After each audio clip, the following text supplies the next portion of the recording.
Good evening, everyone, and welcome to our special council meeting. Our agenda for this evening is our budget consideration. This meeting will be our first budget consideration meeting, as we were postponed from last night. This meeting will be streamed live and recorded for public viewing on the town's YouTube page. We acknowledge that this land on which we are gathered today is part of the ancestral land of the Chippewa, Ottawa, and Potawatomi peoples, referred to collectively as Anishinaabe. It is through the connection of the Anishinaabe with the spirit of the land, water, and air that we recognize their unique cultures, traditions, and values.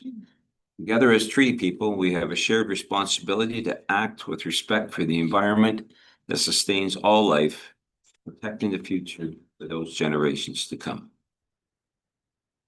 Also, I would remind you at the appropriate time, you have a pecuniary interest, please declare it. Well, tonight we're starting a new step in the history of this council. I want to thank you, council, for receiving the proposed 2026 budget today and taking the time to review it before the budget consideration meeting tonight. Under strong mayor legislation, the budget is intended to be the mayor's budget.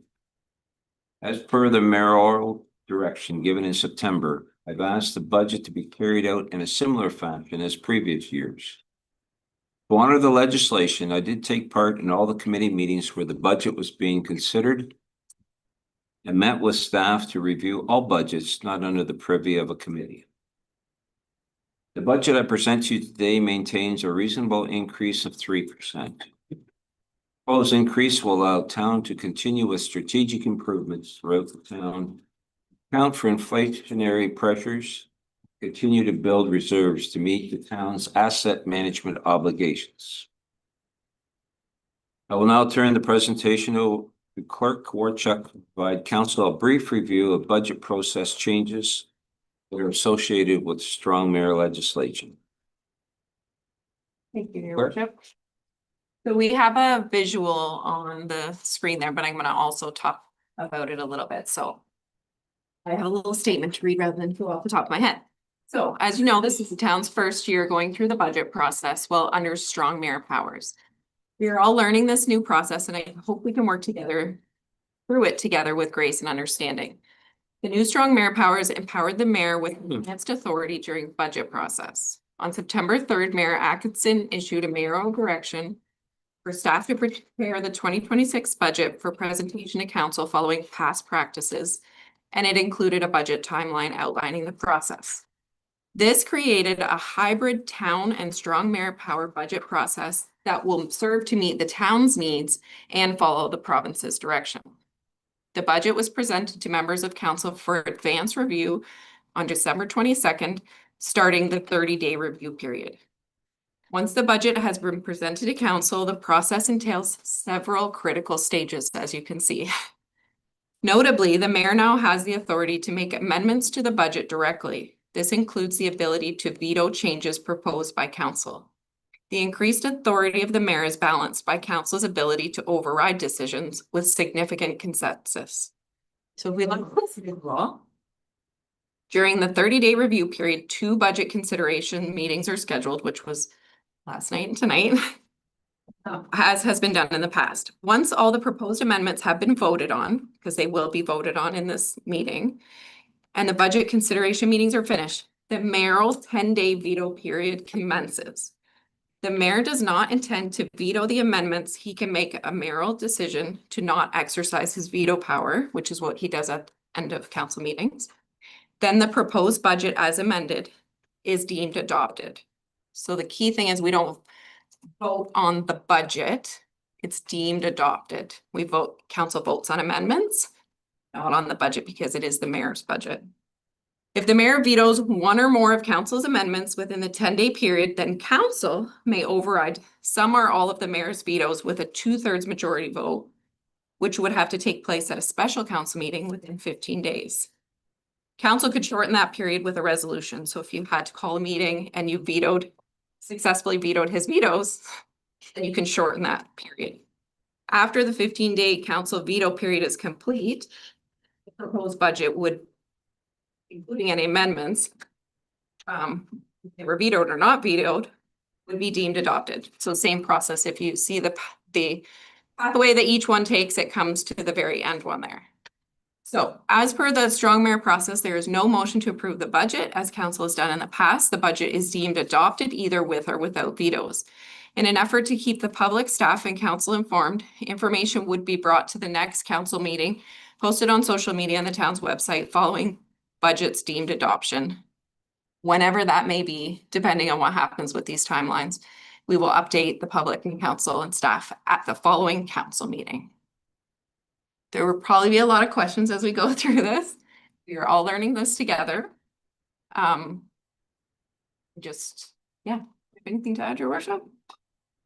I have nothing. I think you've covered it. I will advise staff that at 6:10, we will take a personal break. Okay, so everybody's aware.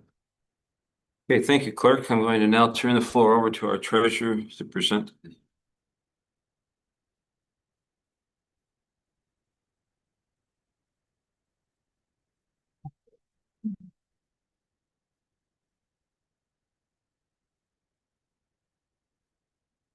Okay, the 2026 draft budget under the memorial, I see I have trouble saying it too, direction 2025-01.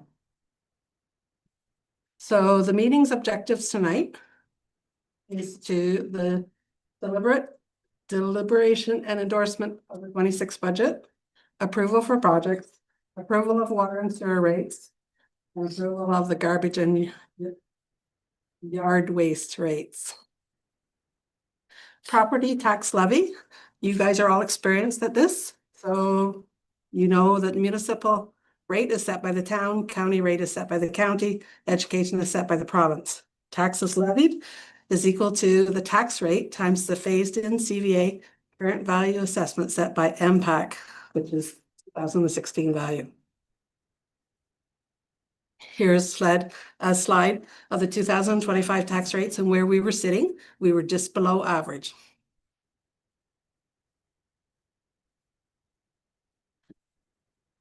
Property tax income. So our 2026 tax levy is $10,863,047. Our growth is 228,000, coming to the tax levy with no increase would be just over 11 million. 1% increase is $110,922.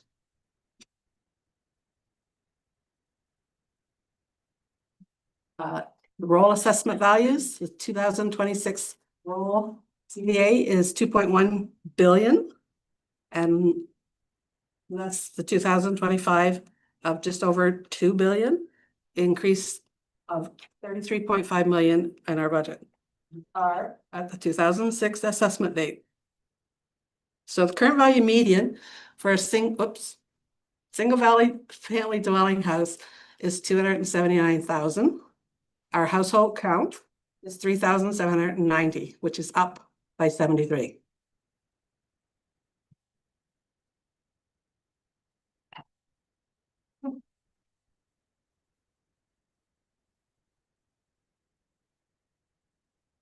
For your interest, we included median sales prices. So we can see that based at 2016 waterfront and semi-detached houses, so 463,000, and at 2025 would be 1.31 million for a waterfront. So that is 2.8 times higher. And on semi-detached houses, it's 2.4 higher. So we're sitting at the 2006 value.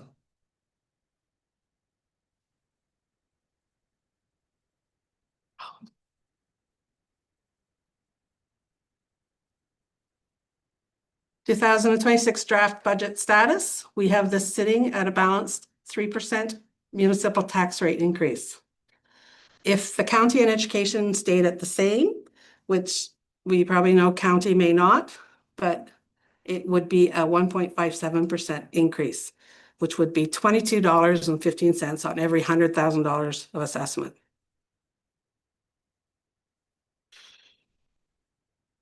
Residential tax impact. So this demonstrates an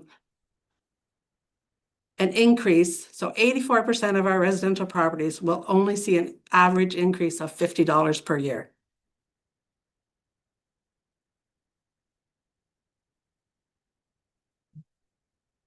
Two 2026 property tax rates combined. So the municipal share is 52%, county share roughly 36%, education 11%. So the proposed combined total rate would be 1.437565. General town funds requested by department. So this is over 20 from 25 to 26. The general government has requested a 14% increase. The Kamlaki Community Center, a 7.2% increase. Parks and Recreation, 3% increase. Fire is 6% increase. Roads, a 3% increase. Planning, a 2.4% increase. And cemetery, a 13.8%. Operating expense highlights. So leasing hasn't increased by 141,000. Election expenses. So this year the election will happen for 60,000, but most of that money will come from the reserve because we budget over the 4 years. The asset management work order program, 67,000. Corporate studies, 40,000. Contract position, 60,000. And all wages and honorariums are at a 2.75% rate increase, which includes union, non-union, council, and committees.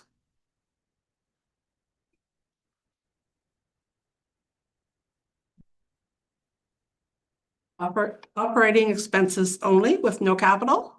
So general government is going up 278,000. Fire is going up just over 50,000. Policing, 141,000. Roads, 117,000. Parks, 20,000. Planning is going down just a little bit. Cemetery is going up by 7,400. Water is going up by 45,000, and sewer is going up by 82,000.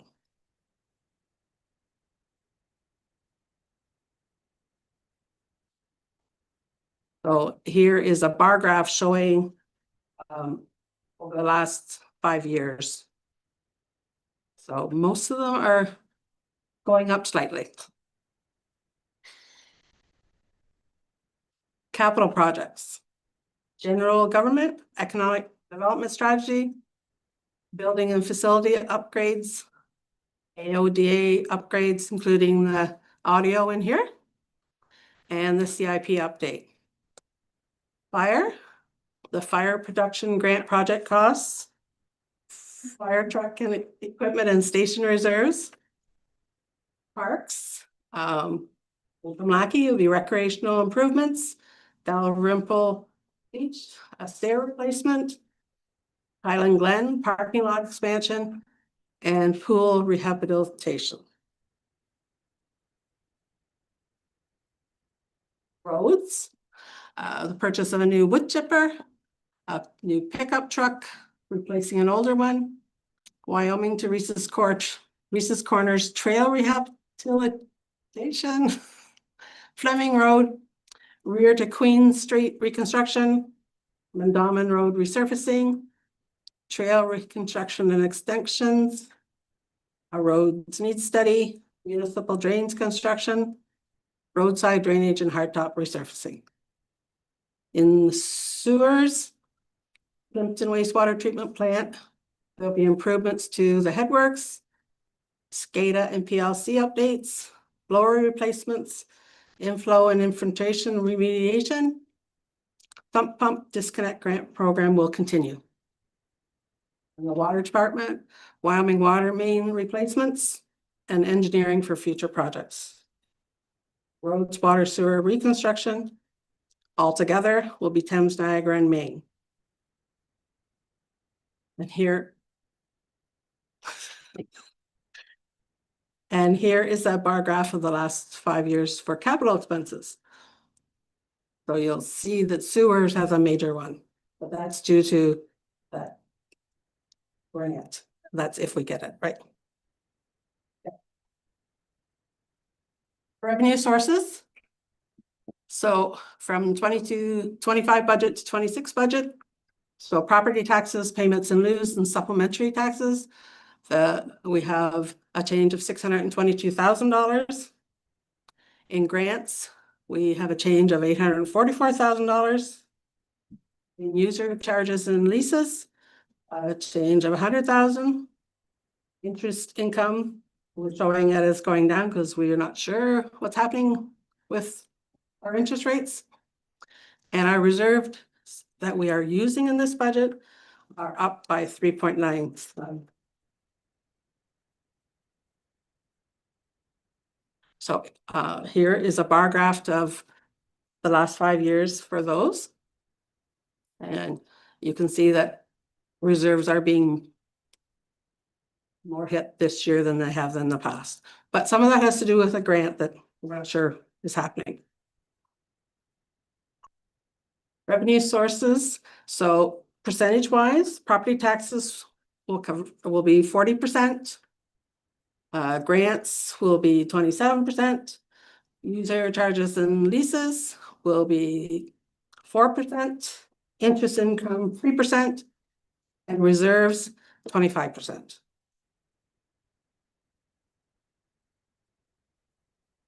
So reserve funding highlights. So infrastructure reserve.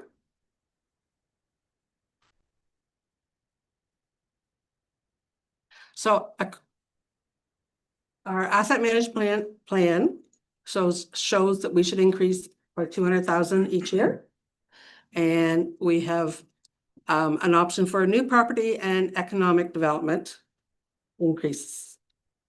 The fire truck will be fire truck reserve is an increase of 30,000.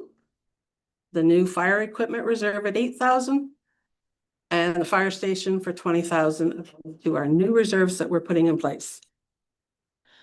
Parks, $10,000 for Arnold Manili AODA improvements. Water.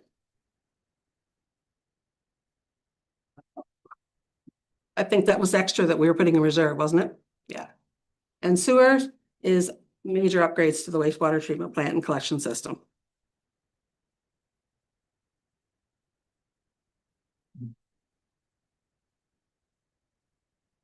Wyoming Cemetery.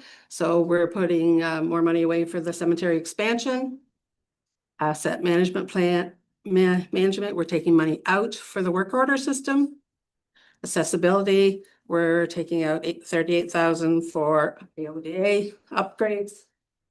Ambulance control is staying the same because that's a net income less expense deal. The plaza is net income also, rent versus expenses. The building reserve, we're taking out $2,000 for Leo upgrade. And the election, as we've planned for the election coming this year, we'll be taking the money there that we put in over the last 4 years. Great changes. So the OTF grant has been applied for 60,000 for strategic communications.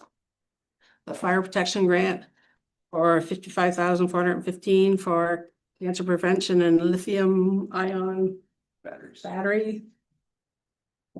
County creative we are getting is $5,000 for our town 25th party.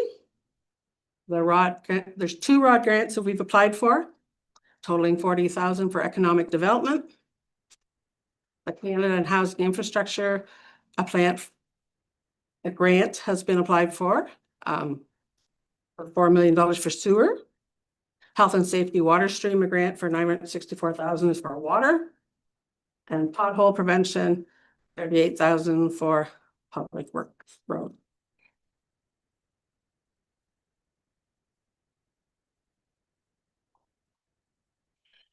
Our annual funding changes.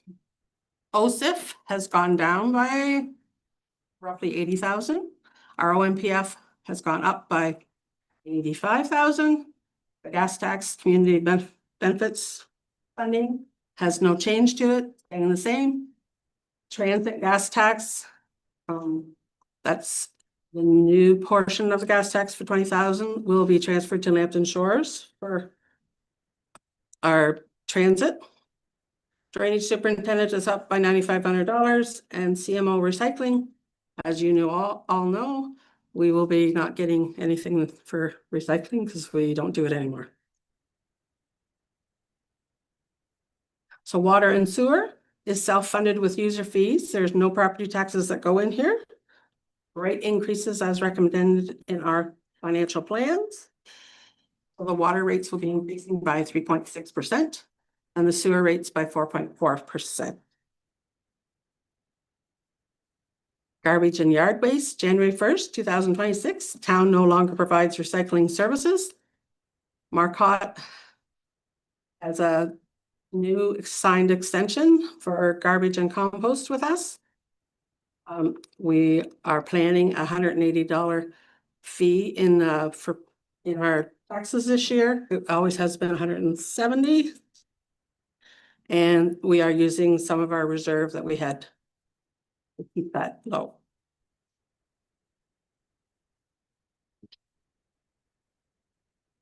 Thank you. Hey, any questions for Norma before we move on?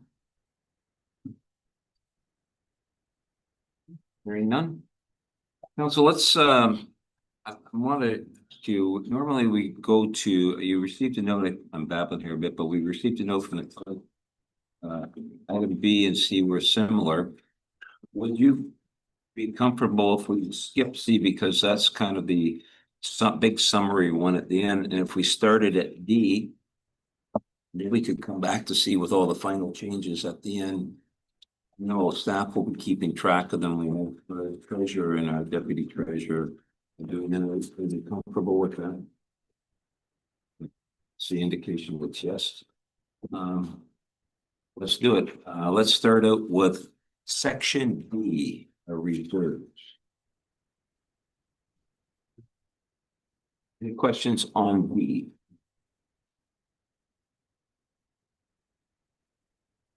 Rodriguez? And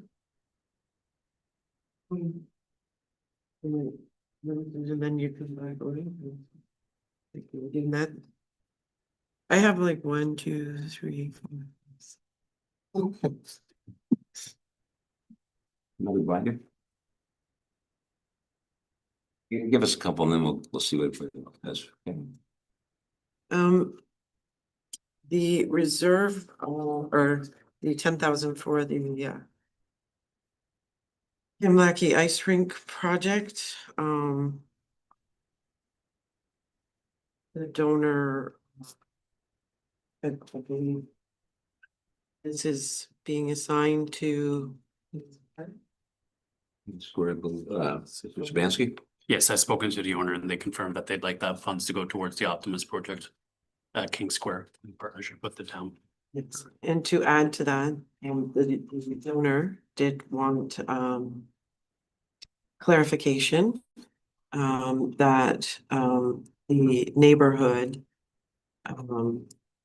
was on board with that. If they was Mr. Silva? Worship, that is the intent. The project kind of came together a little bit late in the year last year, and we got endorsement from folks right from the door. And at the time, we had a good discussion on the fact that we did want to engage with the public and do some consultations certainly before we progress those plans anymore. So yes, that will happen come this spring.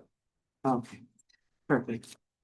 The second one, and then I'll the dog take reserve, I believe last year we proposed. I wasn't here for that particular one, but I think we asked if we donate some funds out of that to the Sarnia District Healing Society. Treasurer Barbara, do you remember that? I mean, So At last year's budget, I think that we agreed that the funds less the expenses would go to this reserve. Now, this isn't an actual because we don't have 25 done. And then at that point, council would decide where they want that money to go to or what they want to do with the money. Sorry, that was, my question was, and I believe the deputy mayor was the one who, Just trying to figure out where you're, oh, sorry. you're at animal control reserve. Yes, thank you, sorry. The very bottom, yeah. I believe it was yourself who proposed a donation. I did last year, yes. Yes. I was just wondering if that was, something. I don't know if you would be okay with. You can take it out of there if that were proposed, is that what? Yes, yes. I think last year it was 1,000. So it would be, So the Humane Society or you may just know. Excuse me, you're gonna have to speak up, I can hardly hear, areas down here. Do you don't mind? Sure. I can hear Nettie. So, do you need an update on that, Counselor? I think it was Counselor Rodriguez had asked if there was anything left over from Animal Control Reserve that it would go to the Humane Society. No. We proposed, or Deputy Mayor proposed, at last year's budget. Instead of, in the grant section, providing a donation to the Humane Society, that the donation would come from this animal control reserve. This animal control reserve is the revenue surplus from dog takes, correct? Okay. Or Ivan? Yeah, thank you, Mr. Ray. No, they haven't requested that though. The Humane didn't. Society didn't request it, no. No, they didn't request it last year either. Right, fair enough, fair enough. Yeah. So I'm just asking if we could do that again this year because our dogs do utilize that Humane Society. If there's an interest. Would it be appropriate to for that section until we get to all the grants, and then we can just note that we're subsidizing that one grant from the reserve? That way we're keeping all the grant discussions in one section. Is, okay. So you brought it up under reserve, so we know how we have that money for potentially animal related benefiting grants at the grant section, so we can. The money's there, and at the grant section, council can deliberate what they want to add them. Ensure the Humane Society gets a grant, and then they can note to fund it from reserves. All right, anything, any other questions on the reserves? Counselor Basie? There you go. Well, she's No, gonna, I I'm was just gonna sharing share the two floor. others. I just have a bunch of them, but real quick one. The very first line is unspecified reserves for 330,000. What are we not unspecifying? And I see it hasn't changed. It was there three. It hasn't changed. History is that we've always had an unspecified reserve and that's that was what you can actually use it for. That would be up to council. Where did the money come from? Like what goes in there? Nothing. Nothing has gone in there in many, many, many years. How long has it been there? Ding, ding, ding. As long as I've ever been here, we've always had an unspecified reserve. Years and years ago, it was a set amount, but I do not know that it's a set an amount anymore. You know? Good to You know. heard that? No, see. It just sits there. Look. All right. it's pretty empty. Yes, that's free money is basically what you're saying. Well, I don't call it free. I call it on by emergency, but Emergency money. Well, that's Emergency money. free money. What do I want to go to? I can't read it because the hole punch is No, right I in the know. middle of it, in the middle, No, mine was the same. 450,000, No, something surplus. Garbage. garbage. garbage. And you are, Okay, that's our garbage grant. Okay, you are using 5,000 of that this year. okay, perfect. That one. May I keep going? I'll go see if anybody else has questions. Bo, did you have a question? Yeah, I'll just ask a question now and then it'll come back up later. Can I just get confirmation on? Are we keeping this 9,000 for records management reserve? Is that for a specific record management software that we know is gonna come up thing? In the future? Clerk?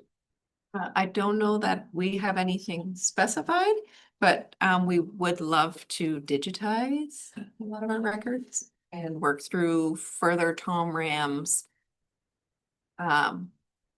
steps than we have got through right now. Yeah. Thank you. That's good. Thank you. Okay.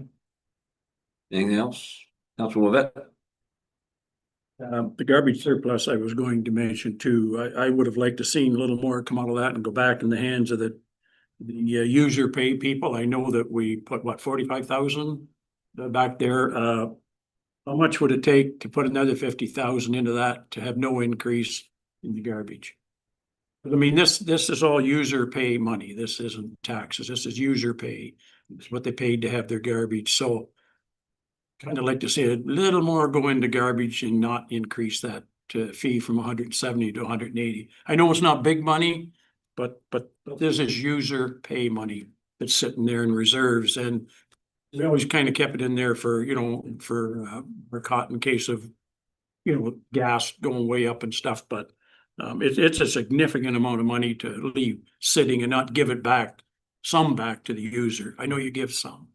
Would like to see a little bit more. That's just my comment. Second one I would bring up again is that still a significant amount of money in tree planting. That isn't growing any trees. I know last year budget was $20,000 in there. We talked about it then. So we need to get this money out and get planting trees. It's no good sitting here. You'll see in the cemetery actually that we budgeted, I think, $3,000 for planting trees. That's our own property, so to speak, and but there's a lot in reserves. I'd like to see that used up this year. There's some of it in planting trees. Anyways, that's it for now. Okay. Yeah, Mr. Silva. Through your worship, I'm sure Christine is probably working on it over there as well, but in order to maintain the $170 rate, we would have to take about $83,000 from this. From what? From what is the number now? 40 from 45-ish. If we went to $180 from 170 to 180, we'd have to take 45,000 from reserves, I think it says. In order to maintain the $170 rate, we would need to take about $83,000 from reserves, maintain.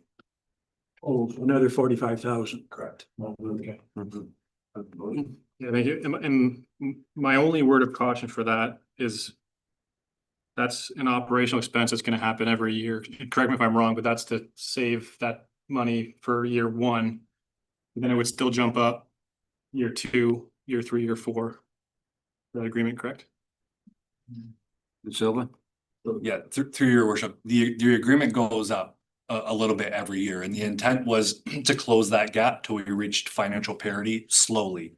So 180 and then maybe 185, 190, and I think it was right around 190 or 195 would kind of bring us back to neutral. Yeah, it's right around 195.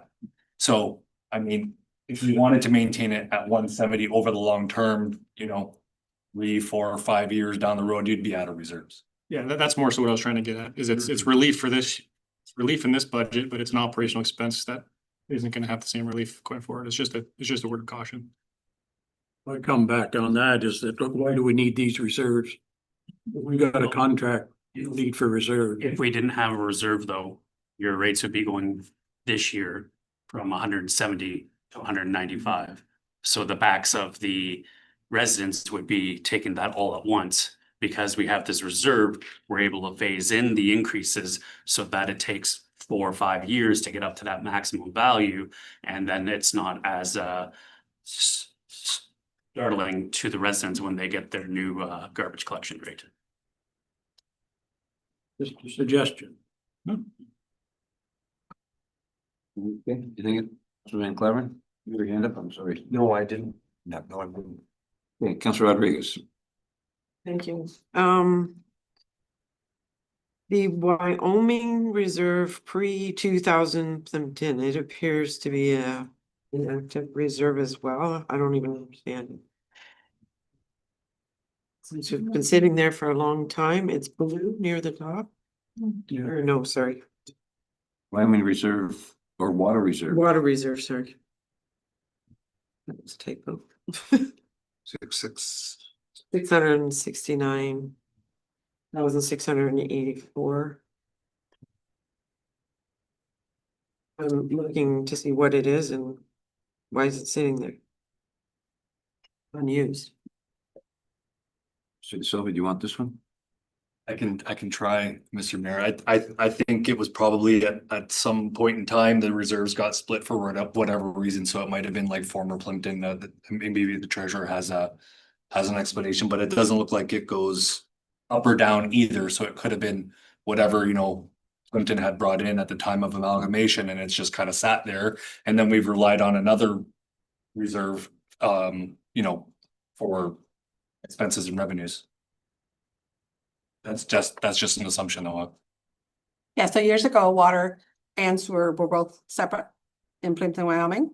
And so there was 4 reserves. Mhm. And so in 2015, at the end of 2015, we amalgamated them to 2 reserves. There's now a water reserve and a sewer reserve. But the money that was sitting there from before is money that should be used or can be used for capital. And that money that pre-15 should go to capital that is in the old Plympton section and the Wyoming, because in the Wyoming section, you've been using that and that'll be gone this year, right? So now you just have to or use up your Plympton one. But that's from the user fees, so it can only stay with water. And only for Plimpton. Is that what you're saying? It should be. Yes, because they're the ones who paid into it. That's what they did. Okay, so maybe we can make plans next year, Mr. Mayor. Well, we can. The Lakeshore Park Reserve, we spoke about this last year. I remember it. I believe when you looked it up, it was some sort of grant residual. And there was a timeline on it to use it up, and I thought the discussion at the time was something to do with the parking lot, do something with the parking lot or something. At this part, put in like boulders or parking blocks, Footstones. stone something. Did anything come of that? I don't think Yeah, so. through your worship, I don't remember that specific conversation, but we did improve the parking lot at Lakeshore Park, in 2024. With the bollards and the stone. Right, but the, are you able to look that up like you did? This reserve? Lakeshore Park Reserve? Yeah, it's a 1,347. It could be used at Lakeshore Park. Given we already spent the money at Lakeshore Park, can we just put it into the parks reserves? Get rid of that, I think. I'm okay with that. Suggested. I'm okay with that. Could that have been in there and then that group volleyball nets in, we didn't use that money? You council through the mayor can use reserves to fund whatever they. I'm just saying, I think that's where the money comes from. Yes. We don't need it 2,000 or something that, so we probably budgeted for it. Didn't use it, and now it's showing back up again. Yeah. I'm good with it going to reserves. It's your committee. My question was, or statement. I believe it was tied to support payments, so I think you should probably look that up first and see what was the allowable for it, as I remember anyway, but obviously it needs to get over to parks and get used up. And the Green Energy Reserve as well looks like an inactive account. 3,880.64. I don't know if that's some sort of grant as well. That's sitting in there. that was funds that we received to do green energy, but I can't tell you what green energy surely is. That was LED lights that we had done, which we've all completed. Baited it up? Yep. Okay. So would there be some sort of rules or direction on what to do with the residual? Maybe Christmas lights? Would this be used for Christmas lights? I don't see why not. We definitely would want to double check, but I don't see why not. I know you also have a Christmas light reserve of 3,000. So maybe between those funds, something could be done. You know that we have to replace the lights. And with green energy ones, right? LED, yeah. Good one. And last one was road user agreement. There's 113,000 sitting. This appears to be a very inactive account as well with 1,000 in it. What's that? Road user agreement. Yeah, I was gonna ask about Right. it. I just didn't know where it come from. Yeah, I don't understand it. Right, it's just sitting there. Those are securities, some of the securities we're holding road user agreement from the Sun Cedar Point project for future repairs, etc. Are we able to confirm that then? Double check the agreement. I think there was some items that were waiting for them to give to us before we were able to take the funds, so I'll follow up on that, but.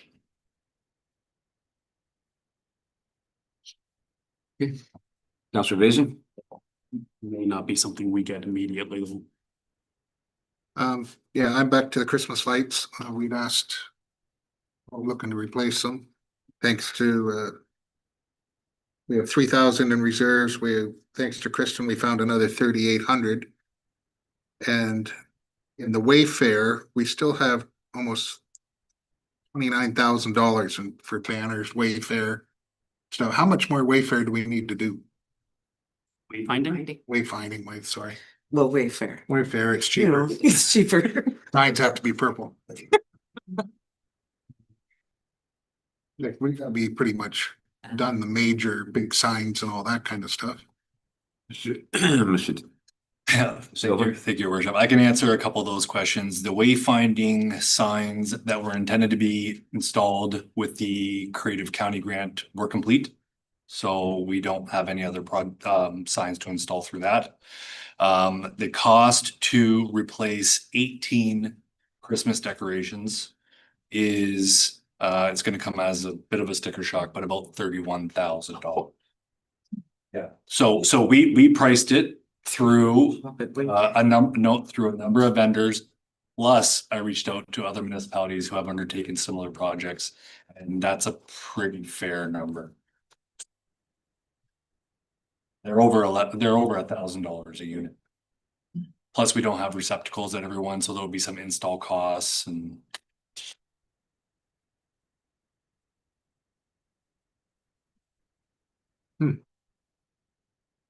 Yeah. Yes, Councilor Vision. Sorry. Or if I can Go ahead. ask his, the 29,000 for the wayfinding is.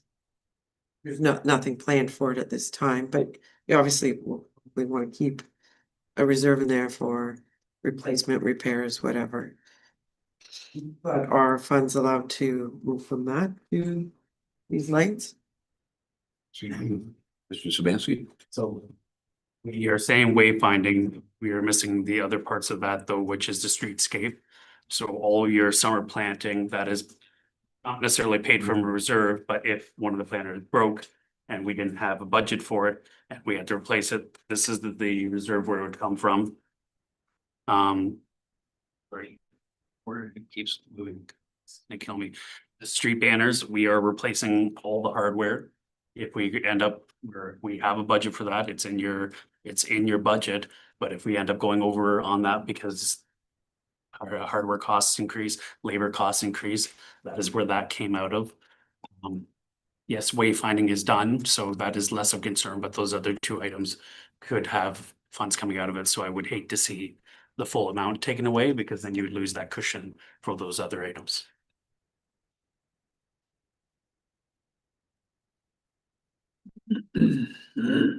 Observation, anything else? Yes. Come on. That's already been dealt with. So I have special events has 15,000 in reserves sitting in there. Which I see we're not using. And then perhaps we could get them to some money towards it. Oh, Parks and Rec, didn't we find some money there in reserves? There's 1,300 there we could use. Or we need to put some money in the budget to get this going if we're gonna do it next year. Which will mean 3 years from now by the time we get them, so we're. But I think it's something we need to do because they are old. So we'll see how we make out with our budget and then swing back to it. Like I say, when we get to the other end. Mr. Bozier? Yeah, and if we're putting it in for 27, or if the future council puts it in for 27, we can probably apply for the community foundation this year too, couldn't we? Yeah, so it's another option as well. And then I know we talked about the animal control. Why do we have $28,000 in? I know we talked about licensing and making it even and all that money's dumped in there. But I guess it irks me that we're overcharging $14,000 this year alone just for people that have a dog. Mr. I know we talked about it, we put a new system in place, but when I tried to explain it to the dog owners, I can't explain it. Mr. Sabansky? So first, when council's looking at the reserves to see what they have in hand, they should be looking at the center column, the 2025 year end. The far right column, 2026, is projected based on the budget presented to you today. So there is only 14,000 in the animal control. After, Oh, I can, just at when the the end, year end is done, we'll know that actual figure. okay, great, That still, was a placeholder, but there will be money there. We don't know the exact amount, right? 14 is theoretical based on projections from 2025, and then 28 is theoretical based on projections in 2026. Sure. That being said, the use of that as council directed was to charge what the council directed to under the bylaw. They would build the reserve to ensure that there's funds there and to if there's any overages in animal control. However, if council saw that there was an amount of reserves that they found to be too high, they could allocate those funds to dog related activities such as installing poop bag dispensers at local parks, signages at local parks, potentially a dog park in the long-term future, vaccine clinics, etc. That was the recollection of the discussion when council updated the bylaw. Clerk? Correct. I was just gonna say, Mr. Smansky said, it's council's privy of what they want to spend that money on. We need a little buffer in there for things that come up through animal control, but I remember it was to level it out and get a Yeah. reserve started. Yeah, and- What for? So, okay, your choice. and then it'll come up again in our, down the road. I have a couple of questions when we get there. Council Wilbeck? Clarification on that. One other one there that I had marked on there is a McFarland drain down there. 6 or 8 up from the bottom. That's been sitting in there for a while. What's that's being kept for a drain? This is before Paul's time, but I think there was some kind of major work gonna be done on McFarland and we set that aside. And then I don't know that happened. You probably don't know about it. It's probably Adam's time. It was set aside because there was some major thing we were doing on McFarland Drain. We didn't work on that since recently. That is not the drain, that is the drain that runs through Kamalaki that we've had so much joyous discussion. Oh, It's a sawmill. Oh. Municipal. Suggest that be where it is in case we need it for numerous purposes which have occurred earlier this year. What would we use it for? Isn't that a municipal drain would be assessed to the property owners, not us? Generally speaking, but I would suggest we hold on to it depending on how things turn out with the direction of council in regards to the blockage that currently exists in the drain. Because there could be costs above and beyond what the Drainage Act occurs, so maybe that should be saved for that. You see what's going on there, use this money, you turn it back then? It would become available for other or council's discretion Roads, projects, the yeah. roads would be the most appropriate place. Fair enough. Back over here. Good, thank you. Yes, good. Can I ask a clarifying question from his discussion on the animal control reserve? Sure. So you're saying 14,000 is currently in the reserve?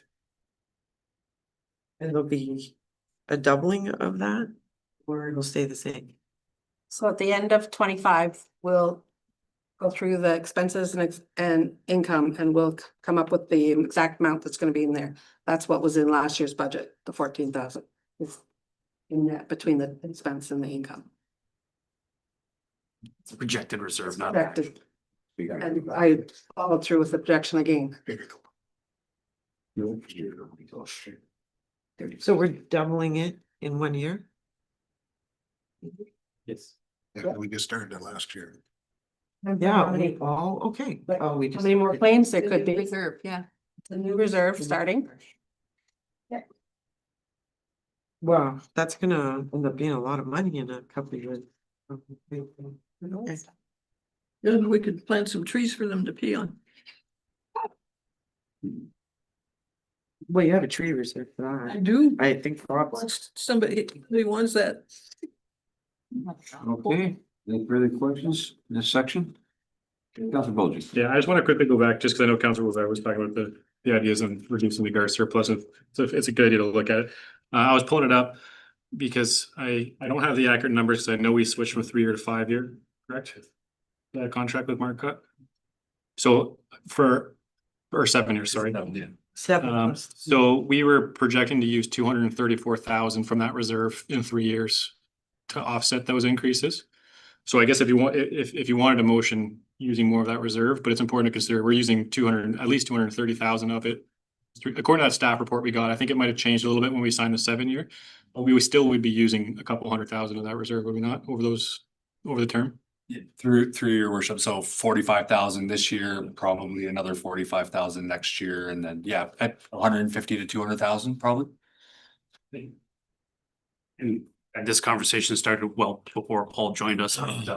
Another thing to keep in mind about that garbage reserve is that we currently have a very informal contract with the city of Sarnia to accept our yard waste. The city of Sarnia's yard waste depot continually gets fuller and fuller every year. So there has been concerns for the last number of years that we don't know when it could come, but we expect that someday the city will say they're no longer accepting yard waste from other county members. And we may have to, for alternative outlets, or develop our own management practices for yard waste, which we'd want reserves for to utilize instead of putting that capital or large operational increase against the fee payers of the time. You have a question, Councilor Wolvett? No, I was just thinking about Adam's response and Alex's response there. Okay, anything further? Good. Okay, let's go to section E. General government. Yes, sir. Sir. Okay. So this is the one where we had several. I guess first of all, I'll ask for questions before we get into the selection for the various organizations that asked for money. Is there anything on that before we roll into the money? Yes, Councilor Rodriguez. On page 2, the general administration. So the wages, meaning allocations for administration. The benefits just include in, employer remittances, or is it also including? Like, where's the benefit portion of the benefit amount? So that's included in that. It is. Yeah. But that's all the town costs of all the payroll. Right. So is it in the wages? It's in the wages side then, the benefits? Or- What's in the benefit side. Oh, it is in the benefits side. Yeah. Can I ask a question on the benefits? I just want a clarification. So the benefits. Usually benefits have like a cap of maximum amount you can use per category, right? For physiotherapy, whatever. Is the one you guys have set up where even though there's a cap there, you can still go over and then it just gets added into the next year's increases, or is it a hard cap? Oh, thank you. Dr. Belgian? Just a quick question, without getting too deep in the weeds, but are we actually having 4 AMCTO memberships? Four? Says here we've got 4 AMCTO memberships. Do we need all 4? I know it's $480 each, but or the same membership. I just want to make sure we're using them. Yeah. I don't want to step on your toes. There is. Thank you, Rick, but there is 4 staff that have it. The advantages of having them is when you register for other things, you get a discounted price, right? Like you have a member price and a regular price. So, and they are attributed to each staff that has them. And if you're doing education, you have to count. That's as far as I know, do you? I just want to make sure we're getting it $480 of value for every person that's given. That's why I just want to make sure. I've never tallied it up, but Mr. Bansky? I know the deputy clerk is always undergoing training. Myself, I'm working towards my CMO designation through AMCTO. And I know the clerk and the treasurer both can go through ongoing training through AMCTO. So it is used amongst our 4 for sure. Okay, that's all I need to know. Thank you. Any further questions before we get into the?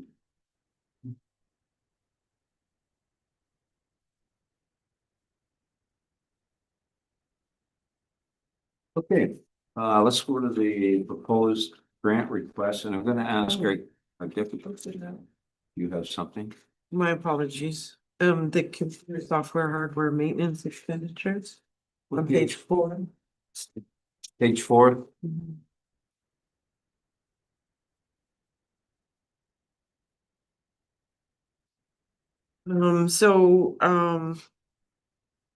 It didn't show last year's costs.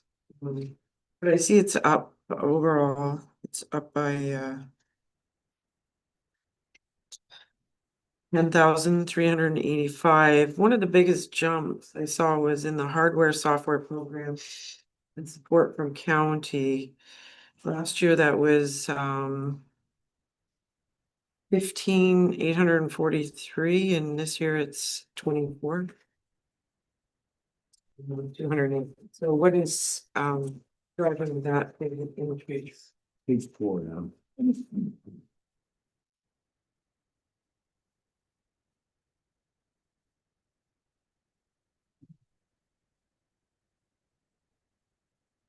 So you're saying that's a increase over last year?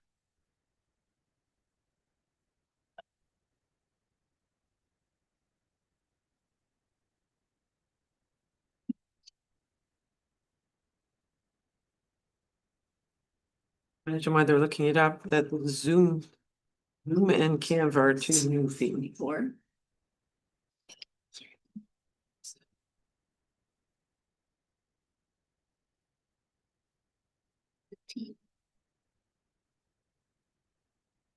So hardware and software programs and county support and running our programs went up over 15,000 last year. It's one of them.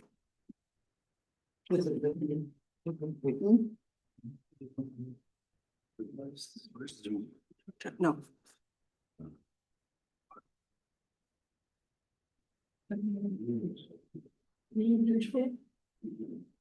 Page 4 in the middle section, for hardware, software On program. screen. Oh, You said Zoom and Canva. She said also Zoom. She asked the one question, then referred to Zoom again. The Zoom fee, the Canva fee. yes, those are new fees that were not in last year. These ones here. Yeah, I see them now.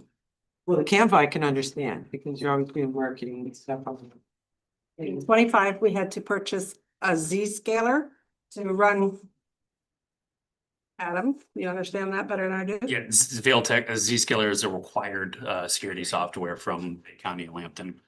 Zoom annual fees, if it wasn't in there before, it should have, because that's what allows you to broadcast. You can't use basic Zoom and do what we do here at the town. So that's why you have to pay an annual access fee, because you have to use business Zoom. Interesting, because I did ask in previous years if okay, that's fine.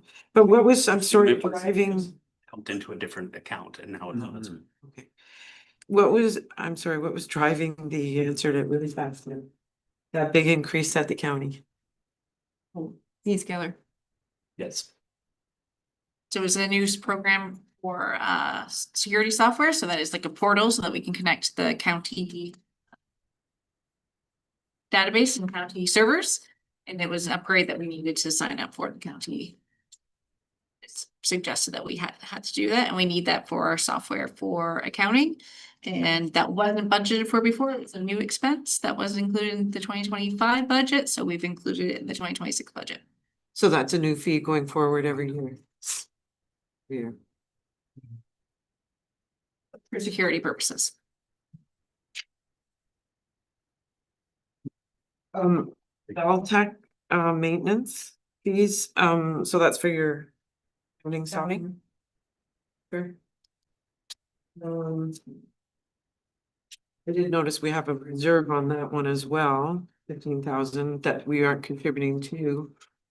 It's been sitting there at 15,000, for the annual fees, I assume, and there's a inflationary increase every year on that, and the next question is, are we looking at eventually? I'm just wondering if we should be putting money, setting aside back in that reserve to eventually upgrade this software in the future. Yes. Or does it really matter when you got a big, all these other big, unspecified? Yeah, the council can utilize any of those unspecified or other reserves to cushion the cost of upgrading your financial system. So it will be a large cost when that occurs. Or we can start putting the money away now. Although the reserves, we are healthy with our reserves and it's very enticing to take away from them. We also want to not put ourselves in a position where we don't have reserves to take advantage of strategic initiatives, which we see down the road. The other notable increases were with internet fees went up $1,104. Is there some sort of new package that's drove that price up?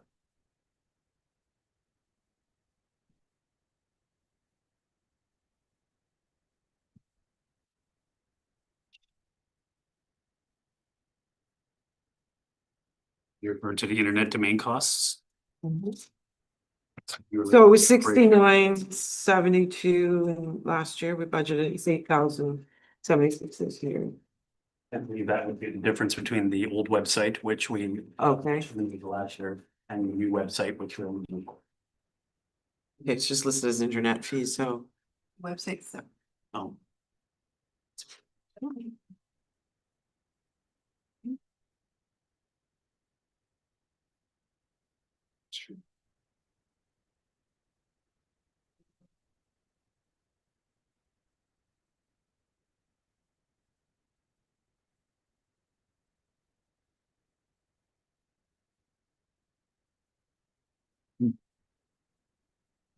You can look into that. I can take a look at the GL and see if there's anything in there. I think we just adjusted it so it's closer to actual. So maybe it was under budgeted before. Okay. And then the iCloud usage, Oracle cloud usage, sorry, was 9,811 last year, 10,949 this year, an increase of 1138. That would be the last one that I was looking for clarification on.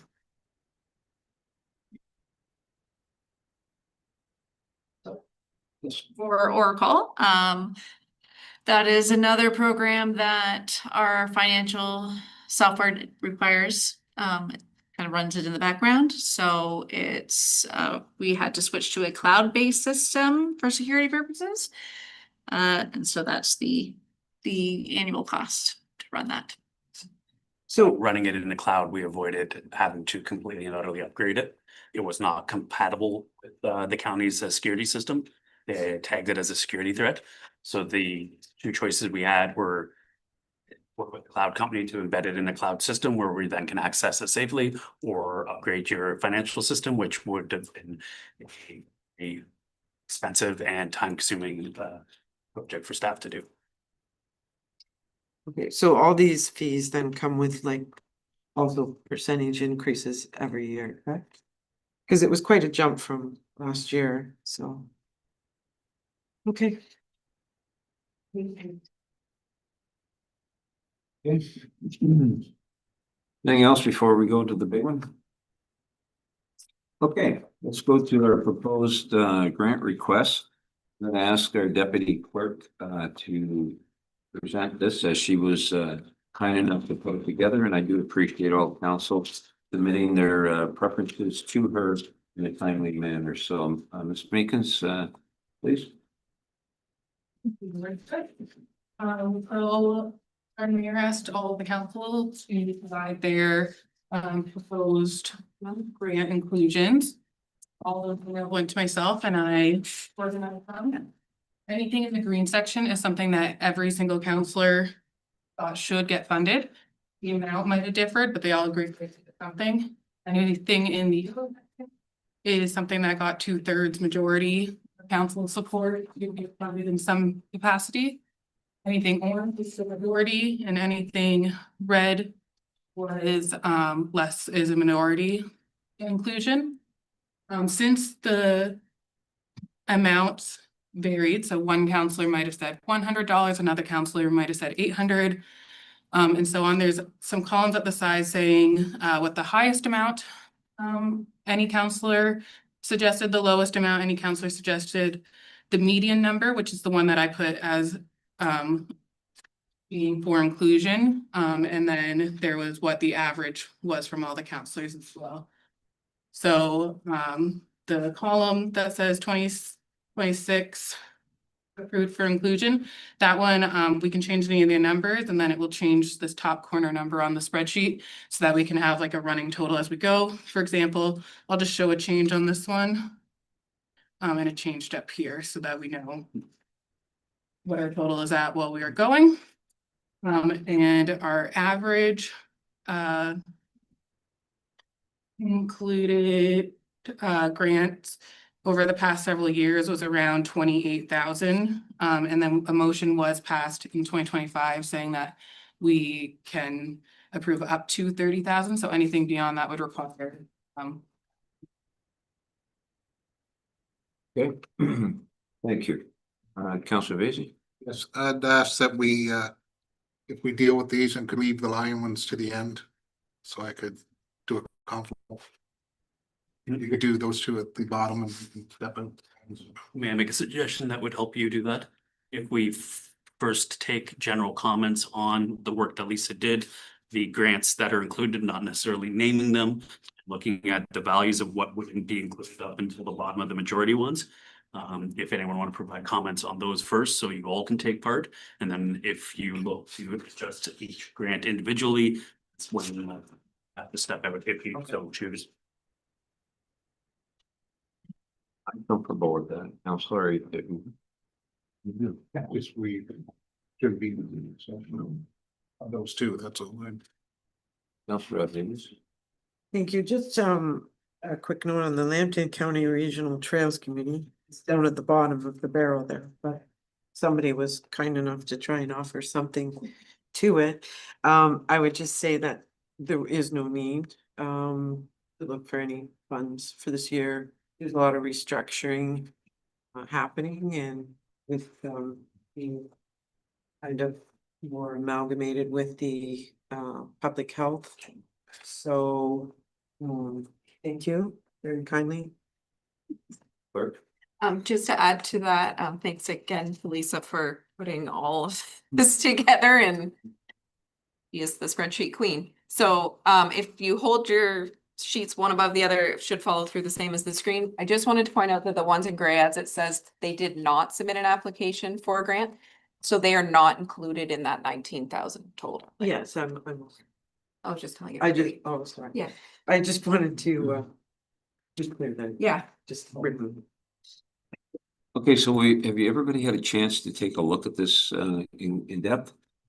I guess I'm open to, are we all happy with the consensus that everybody agreed on those ones? The green ones? Yeah. Green ones. Well, again, I can't comment on the Lions one, so. Comment on any of them? Just not get into a big debate, just like it's the one on Plympton-Wyoming truck and tractor pull. We also supply equipment for that tractor pull, correct? We do. So it's plus equipment, right? That's correct. It would be. We have in the past. If it's a rainy day, yes. Yeah, I just want to make sure, yeah. plus equipment.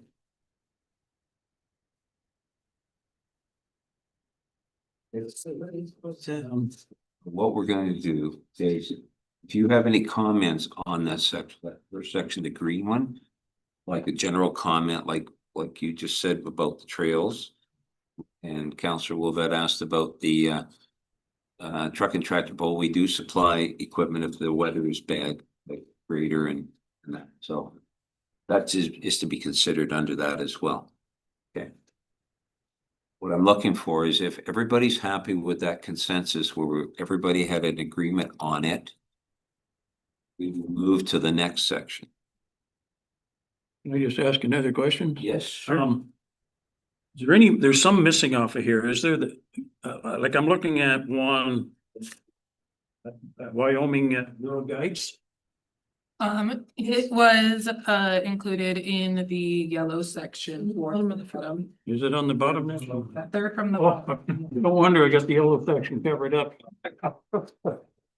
Okay, that's good. Thank you. I just want to make sure it's still in there. Thank you. Councillor Rodriguez, you had a question? Yeah, so I'm not sure what it's supposed to, but my comment would be for, in my opinion, that these youth organizations, I would like to see them receive their full ask. They're very minor amounts. And that possibly come from lower the Lions Club. Just any of the kids. So I'm referring to Get their full. okay, yeah. Still waiting to get consensus of the Need to get group. that agree. Agreed. Same. Okay, so the median with the blue numbers is what equals this total Okay, of all, if you. maybe I'm just looking at this as your, Yeah, you look at the end column, but don't. So it's this one, yeah. okay. which matches this one, The ask, which this is, is the ask and this is the consensus. this is what the applications were. Yeah. And Oh, application, consensus, that's all I wanted. it's median, so here was the high, here was the low, here's the medium, here's the average. Yeah, and at the end of the day, median is what everybody agreed on, correct? So median is a different way of calculating average in which the top three values and the bottom three values are removed. So it's just kind of the center ask to try and take out extremes. So we don't have to go with that, which is why I also provided average, which is adding all the numbers together and dividing them by 7, because that's how many counselors we have. Or you could propose any number and have a discussion about it. The easiest way to keep track though would be to look at the red, which is what they asked for, and then they directly adjacent to the right blue, which is what is recommended in the spreadsheet for inclusion, which on the top line all match. Yes. Yes, that's what I was looking for clarification on. What was the consensus, the full ask? which is the 250. 250 was the ask and 250 was a majority. Majority. I just need to know what number to start from, to know whether I Agree. or not. So red, blue, red, blue. That was the ask. Red. Center blue was is the consensus value. Yes, everything in green is getting what they asked for as of right now. Yes. Does everybody have, I'm sorry, Deputy, you had a question tonight. No, I don't have a question, I have a comment. Okay. I think Lisa, you've done an excellent job on this. You've come up with the average of everything. I agree with everything, even though some maybe, you know, were a little different than what I actually wanted. However, since we've come up with a median, I think we should just pass this except for courageous companions. And Mike sent out an email to find out what it was all about. And that sort of changed my mind on that. So if we could maybe adjust it to about, you know, $200 or $250 or something like that. Could we do that? And then, Greatest companions, what is it? dogs that are trained for PTSD companions. So may I suggest that you look at it the same as you may look at the Humane Society, since it is dog related, that you could use your dog reserve to fund those. And then you wouldn't be affecting your bottom line, you could fund those with using reserves. That's so smart. that was actually my question. Well, you can cut a few. Can we let the- Took it. No, like all the rest are great. Thank you, Lisa. I just, Councilor Vacy? just to make it clear, on the 2 Wyoming Lions Club submissions, I did not submit anything.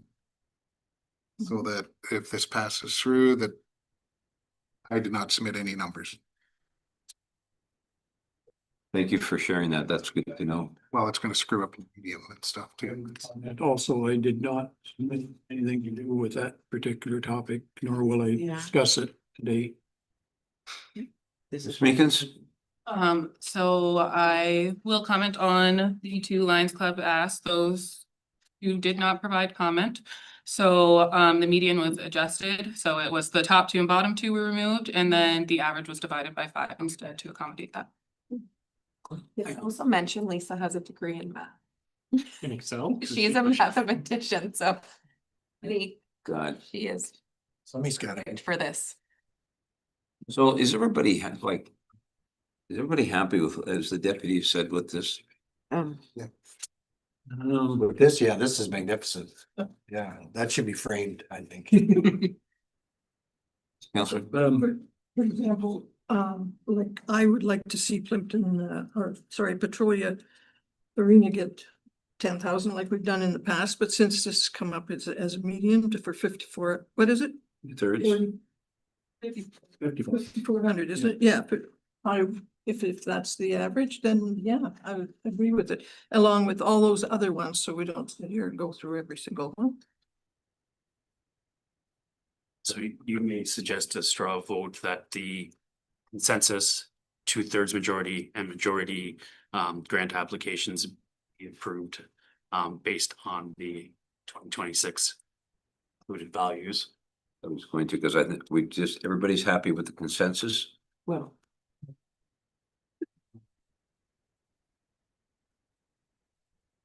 I'm not with the Wyoming Lions Club, but the majority is, so I just want to state I think it's just a little bit high.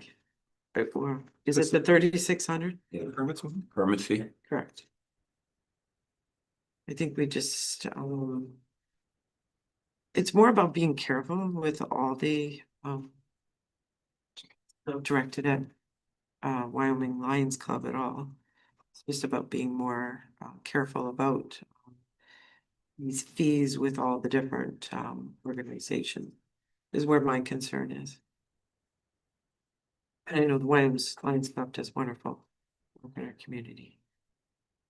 If I may comment on that, I think this is an exceptional year for them because they're doing this. Well, I'm just giving my opinion, that's. Yeah, I know. The majority's already voted. So. Okay. One comment, one item on here that when I was going through my old papers and the money that we, was always, to Lambton Shores Arena, that got changed, the name of that to Lambton Shores Minor Hockey Association. So that was a change that I took off my old sheets. So I really didn't recognize it on the new sheet, but so it's not to the arena anymore, it's to the Minor Hockey Association. Correct. Just to comment to for clarification. Mr. Sabansky? To clarify that, yes. So the money that we gave to Lambton Shores never directly went to Lambton Shores. They would hold the funds. They would actually have the youth programs who service Plympton-Wyoming apply to them to receive those funds, and then they would hand them out. So that process was made obsolescent by this program, because now each of those youth groups can apply directly to the town of Plympton-Wyoming for those funds, taking the middle person Lambton Shores out of the way.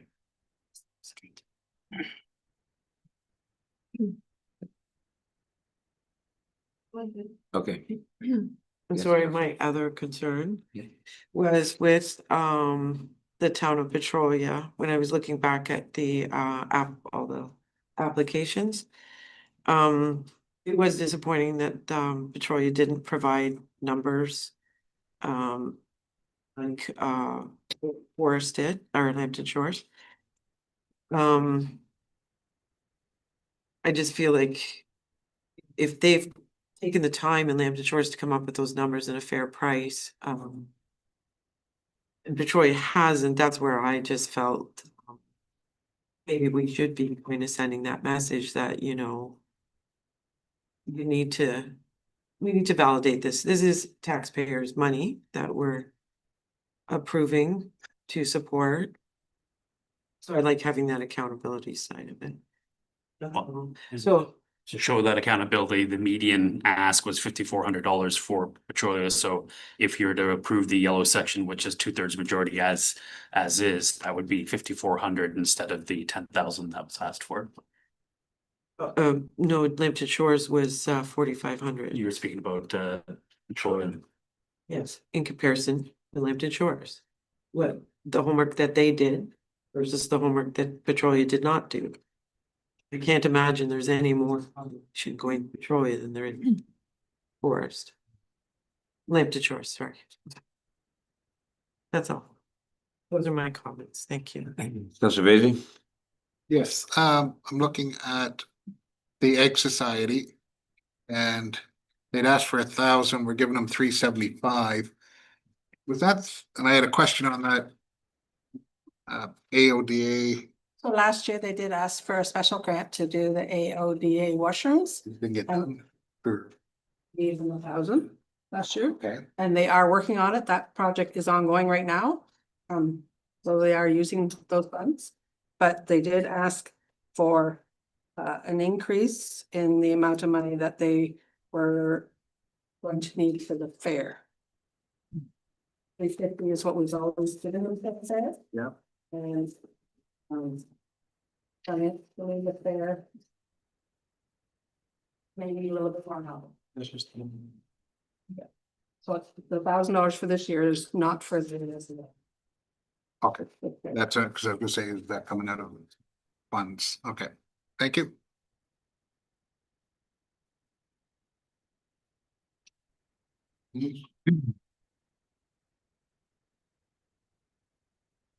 Councilor No, Vacy? thank you. I'll comment on the arena thing as well, that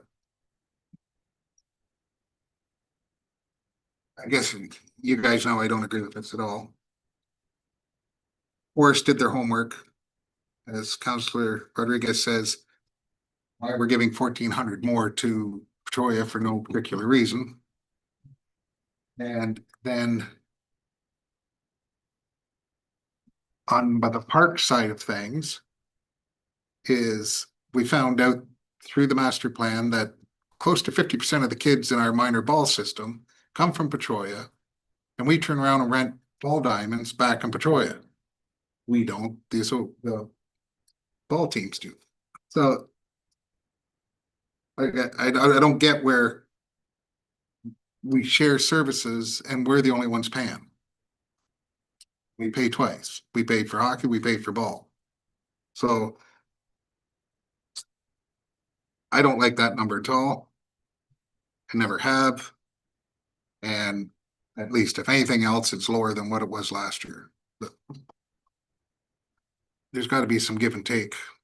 And we seem to always like to be the giver, to be a good neighbor and pat the back for paying them. So I find that number high. Everything else I'm good with. Well, that, So my question then, and I agree with the conversation, what do we do to reduce that amount to match Lambton Shores? So Just take Lambton them Shores over. is no longer getting a grant. Pardon? Lambton Shores is no longer getting a grant. Lambton Shores never technically got a grant. He's referring to the minor Yeah, hockey. I'm referring, But minor hockey. is That's- getting I'm just gonna- still going that, Lambton Shores. Reduce it to make it the same? Well, I'd be in favor. Councilor Vacy? It's not a big, but same area. We're paying the town $5,400 for the arena, and then we get a request from the skating club for another $1,000 to go to their club. Forest Hockey Association is getting that money to reduce their costs, which was the whole idea of this thing in the first place. Was our kids are paying their fair share, and then I'm sure we've got kids in their skate club too. But how would we know that? Because no one does the numbers, we just keep throwing money, so.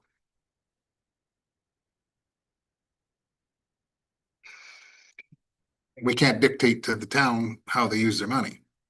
Like once we give them 5,400 or 10 grand, once we give it to them, we have no, it just goes into their coffers and no saying it anyway, and we just keep doing it, so. I think they indicated, did they not, Mr. Sabansky, that goes to the arena? It goes towards the day-to-day operations of the arena, yes. And offsets ice fees, but as they would increase ice fees to cover the lost revenue. At least that's what we were told, sir.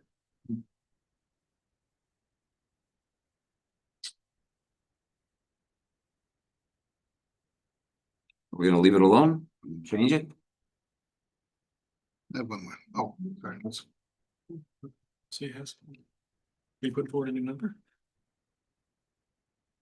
I'd like to put forward that we matched same with Lambton Shores, just as we've done in the past 30 years, that they both got the same amount, and we stay with that.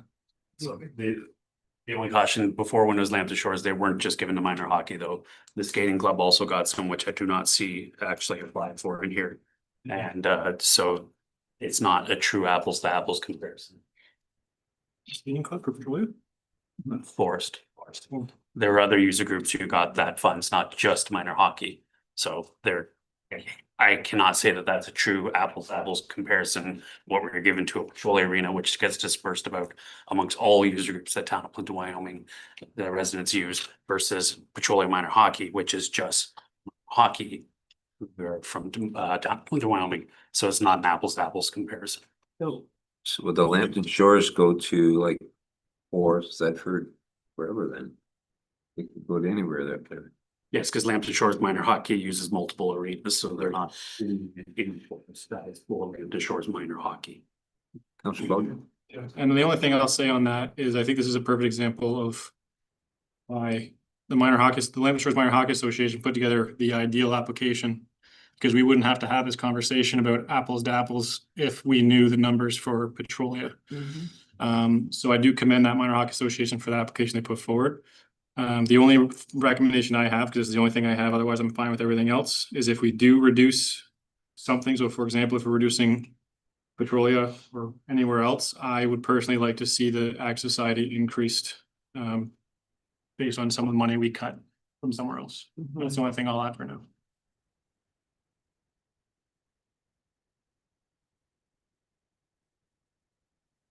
Sorry, did you say? Or Plimpton? Agra. Wyoming Agricultural Society. The way we've dealt with these two arenas in the past, over all the years I've been here, is each got $10,000. So the definition changed this time. We're no longer dealing with two arenas, we're dealing with one arena Right, but and one user group. right, but still it was 10,000 each supporting that, and me, I don't see much difference here, so. I mean, we talked about this the last budget meeting. We wanted more particulars. We wanted more information from them. We give money away. We need to be more professional on it, or we keep giving this money away. I mean, look what it went up to. Went over $100,000 in requests. You know, like it's bigger and bigger and bigger. So we have to, you know, be better and better in screening these things. So, you know, if it's justified to give the minor hockey, then so be it. But I think like the CIO said, like they're kind of separate. We're talking two different things there. And I think that's a good point for us to take into consideration, but. And I perfectly understand everyone wanting to see certain changes to reflect their personal beliefs and the constituents who speak to them personal beliefs. But the median number that was prepared shows your blind personal beliefs amalgamated into one. So it's a really nice compromise, because everyone's probably going to walk away a little bit happy, but also not all happy. And that is usually the sign of a good compromise. Again, that is your blind consensus in front of you. Again, we perfectly respect everyone's opinion to want to see certain adjustments based on extenuating circumstances, but before you is a blind consensus. Councilor Van Clever. Thank you. Yeah, I agree with what you're saying, Adam, and we are kind of splitting hairs a bit. But I do agree with Councilor Bojan in bumping up Plympton-Wyoming Ag Society's help for the fair. I think we need to round that rate up, yeah. But other than that, I think we're splitting hairs a bit, although I would have a question about the Wyoming Lions Club further down in the orange. Well, maybe when these fellas. Yeah, go ahead.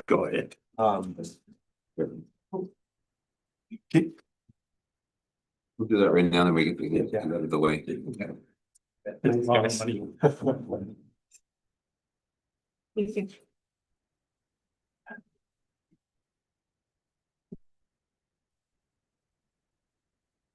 Thank you. Just want, I want to be clear about the Wyoming Lions Club down in the orange. It's separate from the permit fees and planning fees up in the green. Could that be explained to me a little better? What that is precisely? Is it just an outright grant towards our project? So the $10,000 that they asked for is their grant application came in. That was their first application that came in, and they were asking for $10,000 towards the gazebo project. Okay. And then the chairman of the project applied, actually came into Adam and applied for the permit funds. Okay. So there's two applications there. Okay, yeah, and I can certainly live with the permit fees. I'm just, the more I soak on that project fee, that project grant or gift, I mean, it could really be precedent setting, for all of our wonderful service clubs in Plympton-Wyoming. I'm struggling a little bit with that. I would suggest precedence is already there. The Optimist Club utilized our facility at minimal to no costs. We paid a lot of the capital there. The ball associations each get a $5,000 grant towards the operations, generally for capital improvements that they see fit. But we are flexible with that 5,000. So there would already be precedents for the town providing donations to service clubs and youth organizations for capital type projects. Okay, we basically settled on 500 as a median, is that what we're saying? Okay, very good, thank you. Any further questions on that topic before we bring the other two calendars back? Councilor Rodriguez? Yeah, I would just add to that, that different from those donations, to those associations, some of our charitable organizations also get, property tax relief as well, so that is above and beyond. And I think they are one as well. Or they are one, yeah. Yes, they are. Anything further under that one before we bring them back in? I think they're in the. They're into the food. Just stop them right when they get it. They're like. I know. We heard ya. Thank you. Thank you. I thought that was a. Well, we're gonna get this around the fire. Good.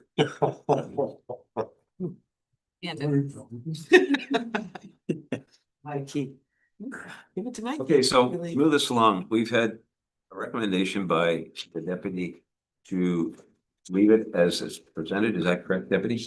With a slight change in courageous companions. companions. I would suggest, From Coming from, yes. animal control. Yeah. to keep it simple, would it be not better to the list as is and then separately suggest that you take funds from the dog to give to those two organizations? That was one thing that we proposed that's been brought forth. In case Mr. Vasey had a comment about docking some other stuff around. Then we'll decide where we go.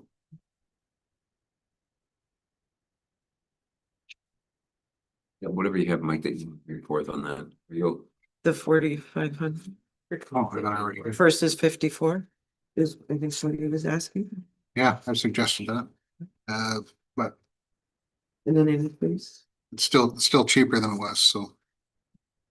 Whatever everybody decides, that's fine. okay, so indication is, are you comfortable with what we have before us? And then, as the deputy suggested, take some money out of the reserves for the courageous companion.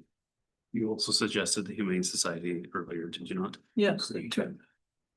That would be the Humane Society and the courageous companion From reserves. from reserves. Is that correct? Correct. Can I just have a question on that? Yes. What was the amount for Humane Society? 1,000. 1,000? And then 1,000, and then the courageous companion was, I thought it was 250. No, that what they asked for. well, they have different levels, right? Yeah. Yeah. I don't know.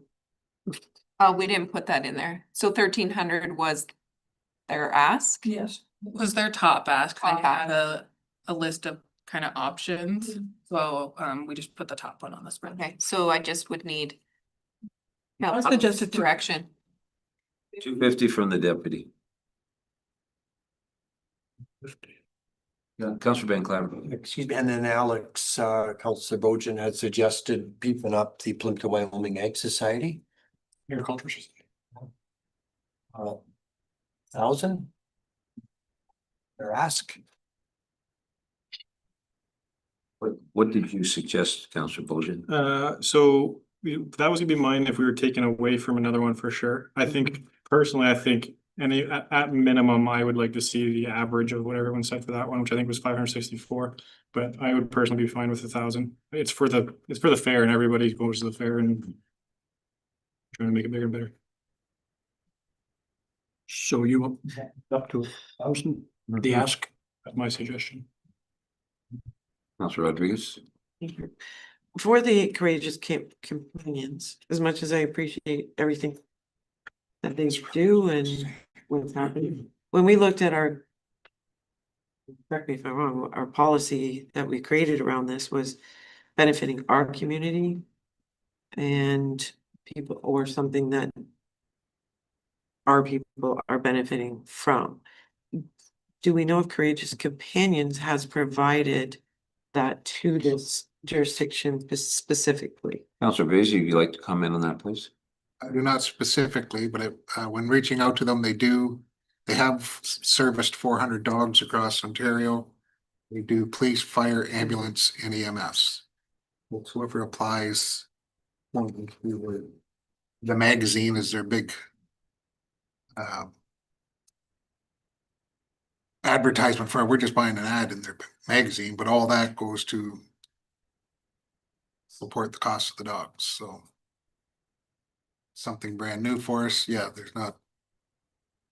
Sent the email out what I could get from them, but I just think that once, it's one of our firemen, we did it, his companions because of the PTSD, that it would be available and they could apply. Chief Davidson, you're familiar with this organization? Your worship, I'm not sure I'm familiar with that particular one. I am familiar with the service that they provide, and I'm not sure if there's more than just that one though that does it. But I know there are firefighters in the province that use those companion animals. And I think it'd be a big benefit to have for our firefighters if needed. Thank you, Chief. That's a little bit. I don't know this for sure, but for things like that, there's government grants available too, no different. Shares and stuff like that. Nobody needs something like that. You can apply to the government, so we don't know that, but that's the problem with this, giving money to this kind of thing. We have no idea what the organization's all about. Mike did get some good information. One thing to keep in mind in this situation is we're actually advertising with them, so we will advertise. So there is something to benefit. There's people out there, got companion rabbits, companion this and companion that. Like there's a lot of stuff that benefits, people in need of a companion. So when you look at something like that, it's pretty important. It really is. People on their dog. And so I wish you're giving them some money. I have a little section here I could read if you'd like. Sure. Give you some more information. So Courageous Companions is a registered charity which provides quality trained certified service dogs to military veterans and first responders who suffer with physical and or psychological operational injuries as a result of their service. So first responders in Canada, they're looking at firefighters, medical personnel, which includes doctors, nurses, medics, corpsmen, paramedics, police officers, RCMP, municipal police, corrections officers, military personnel, regular forces, reserve forces, veterans, and they're a 100% volunteer-driven organization that strives to restore dignity, rebuild confidence, and increase the quality of life for our brave men and women who serve in uniform. The service dogs are provided to them at no cost. Courageous Companions is a registered charity under the Canada Revenue Agency, and they rely entirely on donations. And I believe their magazine, if you bought an ad, would be advertised in there, is distributed across the province. Training one of those dogs runs around $60,000. And they're provided at no cost. Yeah. So while we may not have used it in the future, We never know. we never know, and they're supporting an organization that's doing this. Obviously, they're doing it for a reason. There must have been a gap in Yes. service. Okay, so what I'm hearing is that we're okay with everything. With the exception that we want to add some money to the Courageous Companions. The deputy has recommended $250. Yes. Come out of reserves. Yes. And Councillor Bojan, you were suggesting more money to the Agricultural Society? What amount, Councillor? Well, I guess it depends on the temperature of everyone else, because I'm fine with consensus, but I would start at 1,000. And if other people on council think it's too high, then we're fine to go to the average, which is 564. Would we like Lisa to make the change and see what that comes to? Yeah, Lisa, do you mind doing that? And we can look at the total there.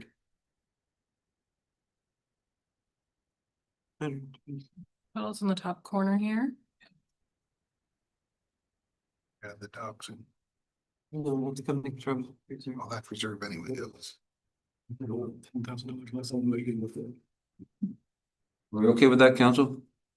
Like. Oh, yeah. She did. Oh, yeah, I would pay for it. Exactly. So Councillor Bojan has suggested that. Now, Councillor Basie and Councillor Rodriguez would like to take some money away from Petrolia. Drop that down to what, 4,500? To match. I think it's fair. Match Lambton Shores minor hockey. Councillor, what's your feeling on that? Even why don't we do 5,400 to first? Ask for it. They didn't ask for it, but I'm okay with that. As long as they're even, I'm okay. I think my sticking point is that Lambton Shores quantified their ask. I heard what you said and I agree, they did quantify it, but we agreed many years ago to give Petrolia 10,000 a year, so.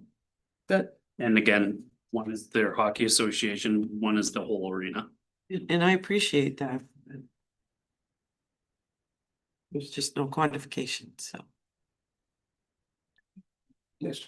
If council looks at the 2026 total now, Lisa has made those adjustments. Okay.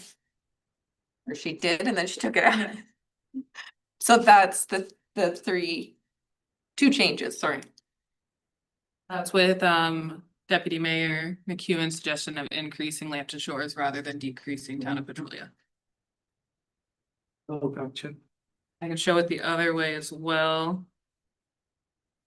So that would be decreasing Town of Petrolia to match Lambton Shores. And increasing the. And increasing Ag Society, I've left that the same. Are we good with that, folks? no, I like the 5,400. Take a vote. Take a vote then. Yeah. All those to leave it Sorry. as Lisa has it there now? What does Lisa have there now? Lisa has, Five. you explain it.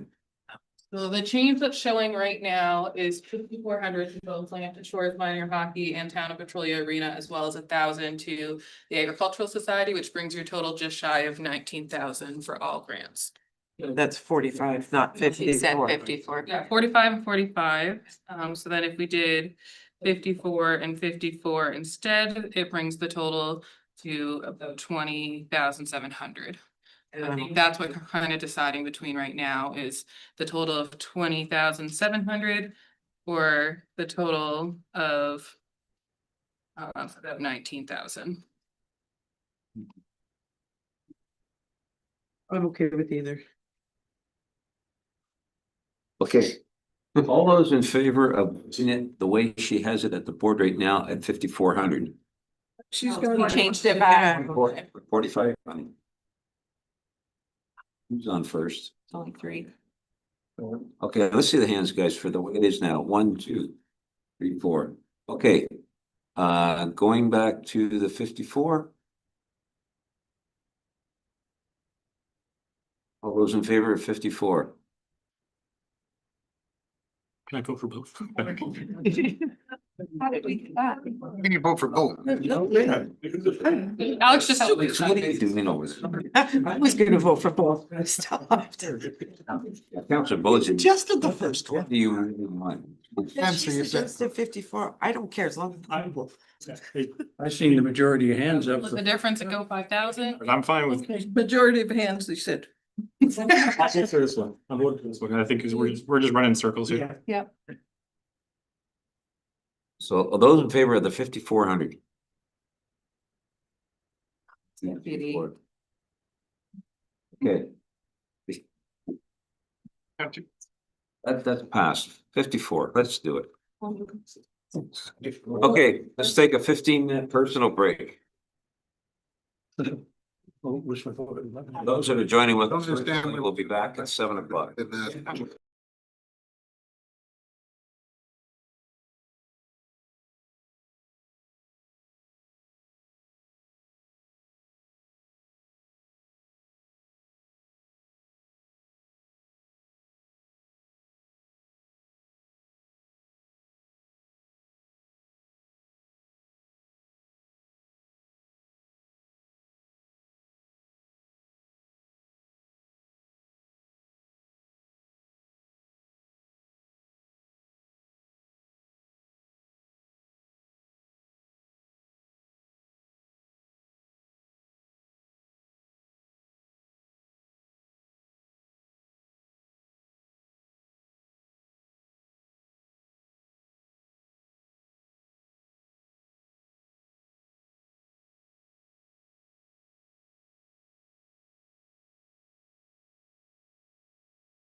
Okay, welcome back, everyone. Council, let's go to section F for fire.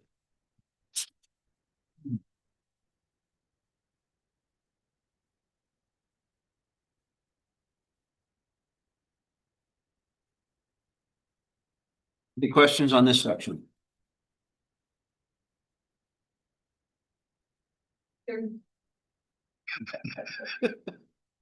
Dr. Raising? Sure, thank you. What page are you on when you get there? It's on a couple pages, but I'm on page 2. Where we are spending $7,500 to replace our Class AB foam. Because the other one is no longer suitable. But in here, it says that everybody else is phasing out their foam, which means they're gonna replace it as it gets used. Why we need to replace it all at one whack? Chief? Your worship.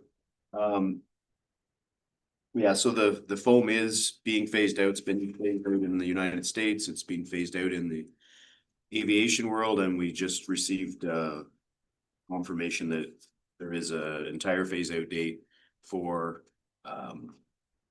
us now in our sector. I don't have the dates in front of me right now, but the fact of the matter is we can't buy the foam that we did buy. They don't produce it anymore, and we can't mix it. So we need foam and we can't mix it. So we're at a impasse. And, proposal is to change it all over so that we don't get into a problem with our equipment by mixing it, which we've already started. We used the money we had in the 2025 budget to start the process. This budget includes finishing the process. We couldn't move all of one foam over to one station and put it on one truck and use the new foam on another truck, so it doesn't get mixed. I remember we went through this.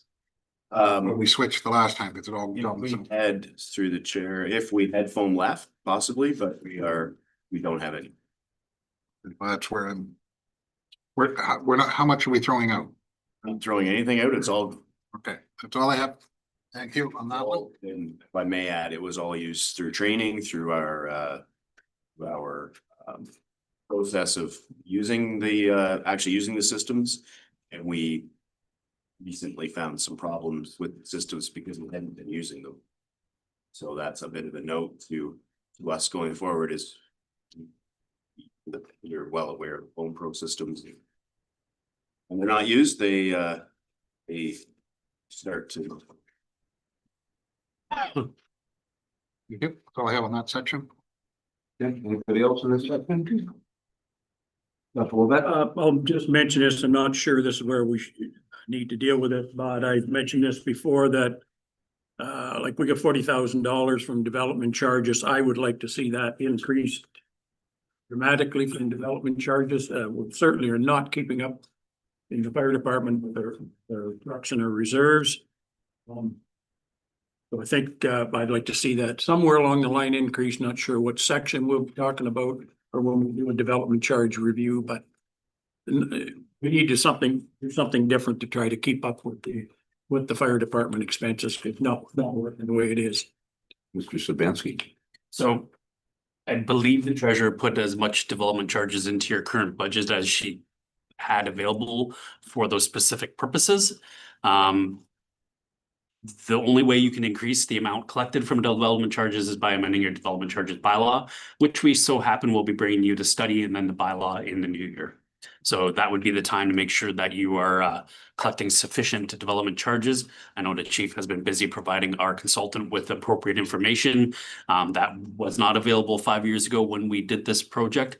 So hopefully you have much more realistic numbers, keeping in mind though that will be a higher value for the people purchasing new houses to pay. But again, a growing community needs growing fire services, and that's what development charges are for. Right, and then that just may be a problem because if you look at what the government's proposing for development charges, it's certainly not increases. It's the decrease. So that may be a problem in the future for us overall. Don't know that for sure, but you hear the news as soon as I do. So thank you for that. So Keep that in mind, chief, when we're. That's all. Further in that section,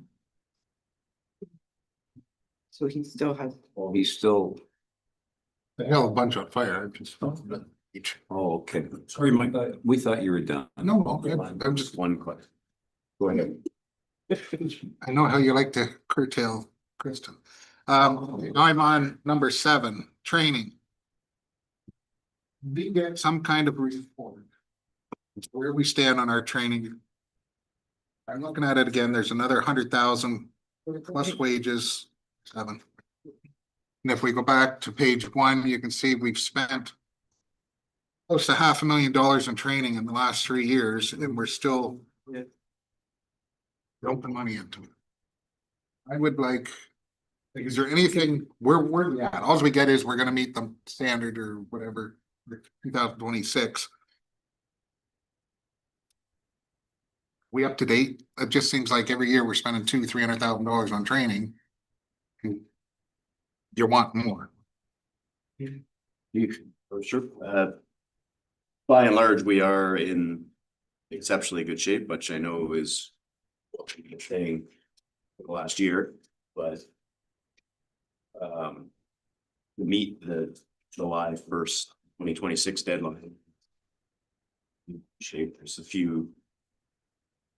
very few firefighters that we have now that will have a bit of training left to do, but that doesn't mean our training budget's gonna drop off, still have other training to do.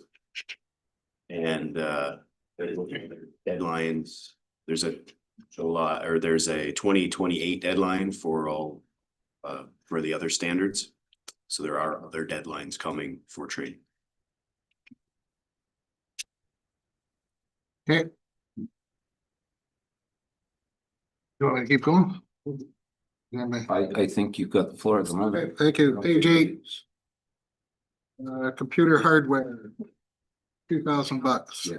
Keep putting money in there. Oops, sorry. Yeah, we're gonna, As long as it's not anything else about. Bring Alex back if, Oh, yes. yep. And it was just more of a bitch.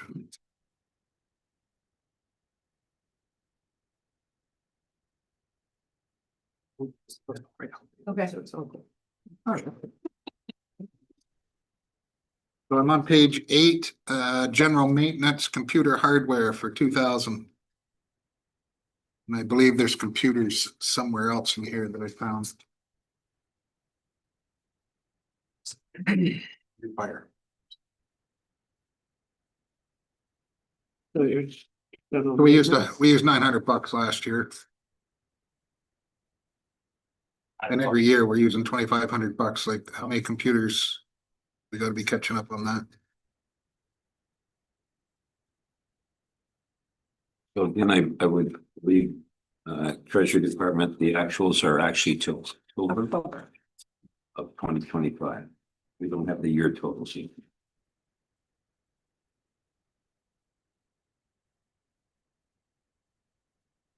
But and I've been keeping pretty close tabs on those accounts as we rounded out the last few months of the year. So some of them I can look up, but I can say that one, I think it'll probably be right to the numbers, to the budgeted amount, as we'll find most of them are. Just one word about this proposed budget, this draft 2026 budget. We've really tried to sort it out into I don't want to say simplify, because some areas are simplified, but some are made more explanatory and give more detail. So but what we have done is tried to take out the duplication, and I'd like to see if we do see that computers come up again. So it doesn't line by line. You know, not always like it. There's been numerous revisions to get to this point. So line by line, may see I have to look up some stuff to give you a full explanation, but it has been rejigged, so to speak, to try to make it more meaningful to US Council. So if I may, the computer, that will include other things, then there's, you know, a computer, there's printers, there's shredders. All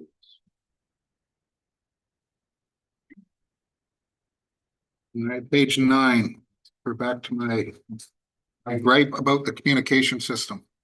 We spend $15,000 a year, or budget $15,000 a year for maintenance on a system that's a piece of crap that I keep getting told about. And then we go down to general maintenance and there's another $4,000 allotted there for more maintenance. So like for $55,000 a year, which used to cost us probably about 20. And I hear nothing but gripe from the firemen that doesn't work. And I don't know if that's something you and the chiefs can get together or what, but like I say, we're spending huge amounts of money, and if somebody gets killed over this, we're gonna spend a whole lot more money because we all know it doesn't work. I don't know why we're spending so much on maintenance. The $15,000 maintenance fee. Is that something that's pretty much, unless that's your, is that your tower sites and stuff in there? Is that? The chair, so there's a lot in there, and you know, let's back up a little bit. We are already in a county system where the county chiefs side on all of this together.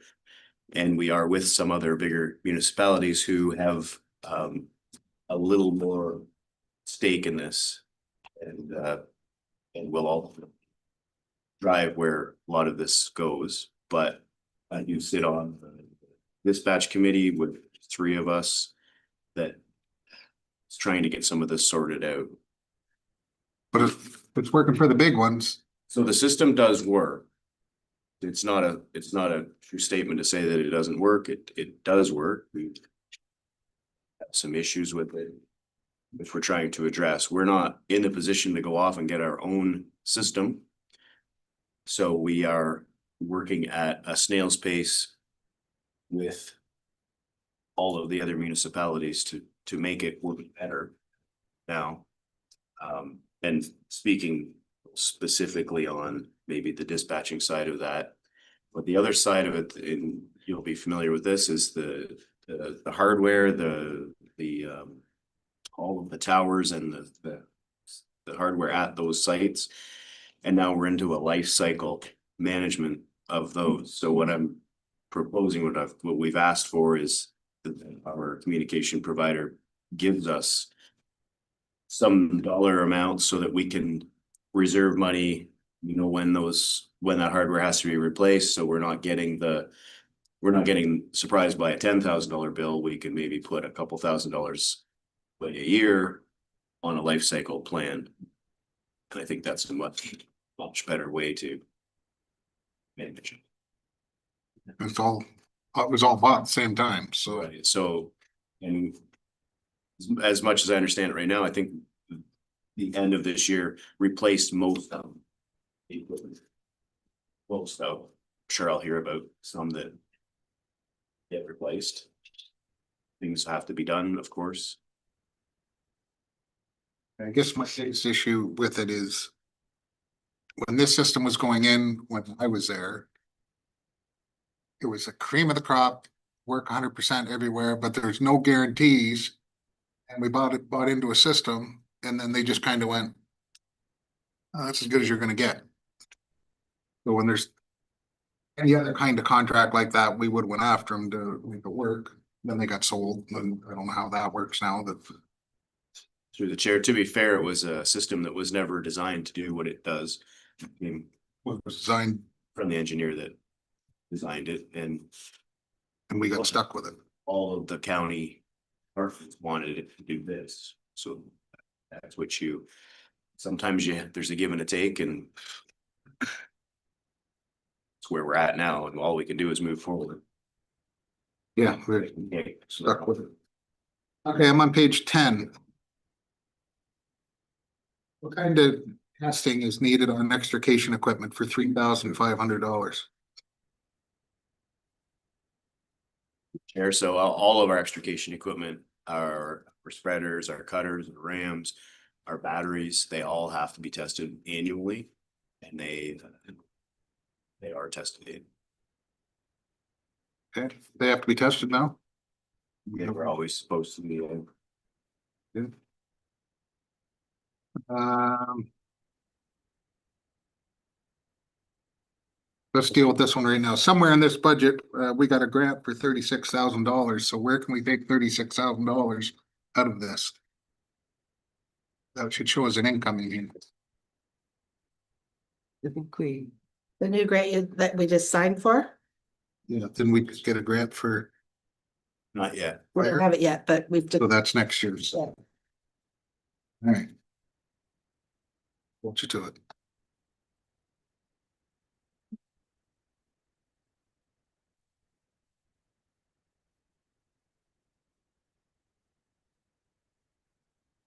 Okay, now I'm all the way to page 13, capital purchases.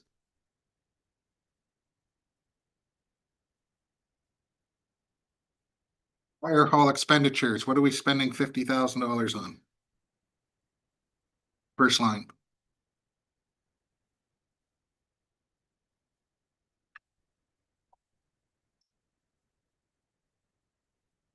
Norma, do you know if that, these are summary lines, aren't they not?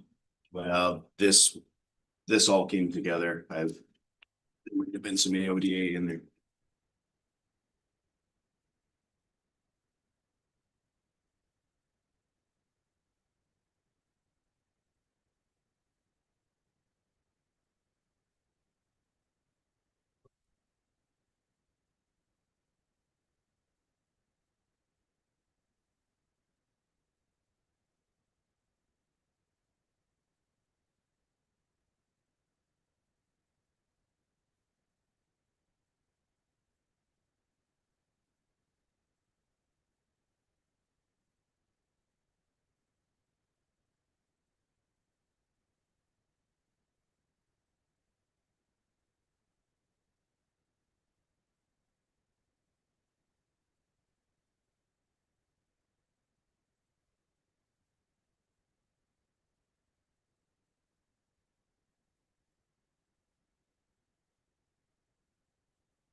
Which is also stuff. It's all the A. This year? Okay. So through the chair, I guess last year had the extractors and the equipment in there, Norma just found. But this is where we had some money for AODA. Little improvements to the stations. That be coming, is there grant money coming for that? AODA reserves, I mean. No? Maybe it's Yes, I think there's. fire administration, the 20,000. AOD money. Didn't finish the AOD money, so for us to keep the AOD money, we had to finish the AOD projects. We were finishing them this year at our. We're finishing the budget. So the money was used on something else, but we could still get the money, the project done. We have to now use money in a different year's budget to complete it. Lose all the. Well, it's right, all back. I got an extension on that. To do that. Okay, so it's showing that much, but it's not gonna be that much. No, it will, It will be the that. grant had already been spent on other things. You have to lose the. That were AODA, so we either finish the AODA project in the 2026 budget, or we give all the grant money back. Go to jail. Okay. Yeah, jeez. Next line down, equipment, you've got $4,000 for communication equipment. I'm assuming we talked about this as batteries. Some of it would be for sure batteries,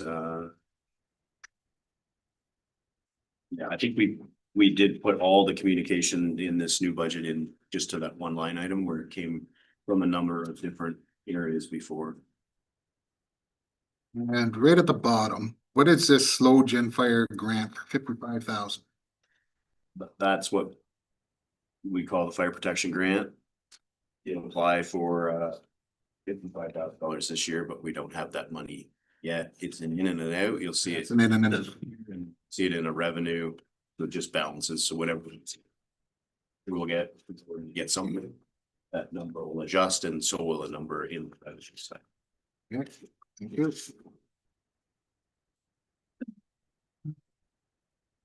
And for Norma, on the next page, we're getting into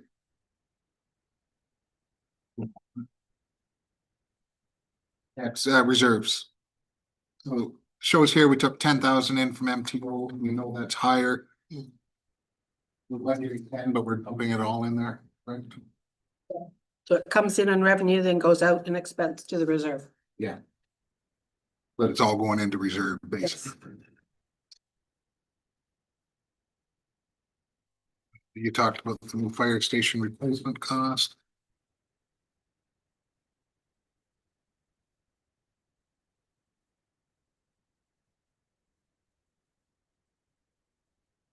That was a so general.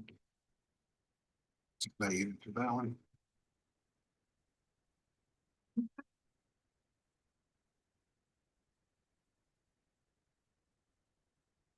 Okay. Nothing else? Okay, let's go to the next section. Which is G.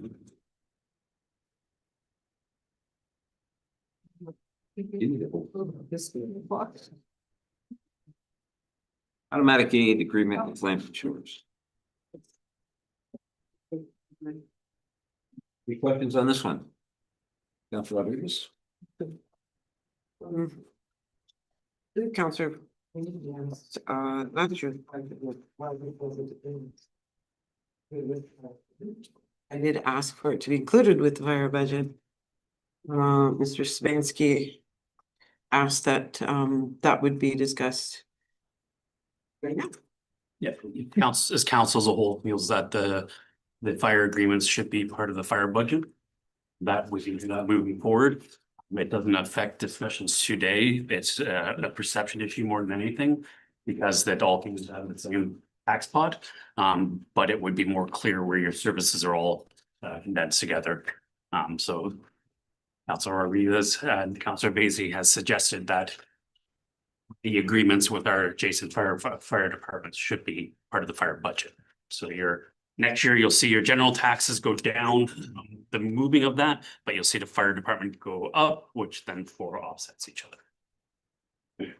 Keep some happy. Well, it makes it clear where all your fire money is. Yeah, no, it makes sense. Yeah. He's trying to take lines out. We're putting more in. Just man. Any questions on this one? Councilor Basie? You. One here. You wanna go before me? Your hand was up before me. My comment, I don't, I've said this before, I'm gonna say it again. I don't really agree with this. This is one we were told that there's no negotiations, that's it. I'm not being too happy. Nothing new, I've said it, the open meetings of the fire committee. I'm still not happy with it, and I think during the discussion, kind of agree we're gonna take another look at this whole thing and have a discussion on the service area for Kamalaki Fire Department. Discussion that has to take place anyways, and I've actually added it to the fire agenda for actually next week. And the chief knows general conversation, but you know, we got 3 fire departments responding, one fire. I mean, you look at the amount of money we paid per fire call for those 3 that we had last year, so, it's an issue that's gonna have to be dealt with. It's not gonna happen overnight for sure. Maybe have to build a new fire department a little further north, but it has to be discussed because it just doesn't make sense. 3 fire departments responding to a fire, and the ones that we're paying the money, get to leave. Like there's a whole lot of around this particular agreement. So whether I agree with it or I don't agree with it, it's the best we got right now. Not much else we could do. We certainly need to talk about it. The amount of money and budget we have in our own fire department. No reason why we can't service our own municipality. Automatic aid agreements are fine. With neighboring fire departments and I think that's a fantastic thing to have automatically, and I think we should share resources. I think that you're gonna see that kind of thing in the future anyways, with a lot more than just fire trucks, but anyways, this is what we have for now, but we're gonna be talking about it over the next term of this council and probably beyond, so just so you're aware of that.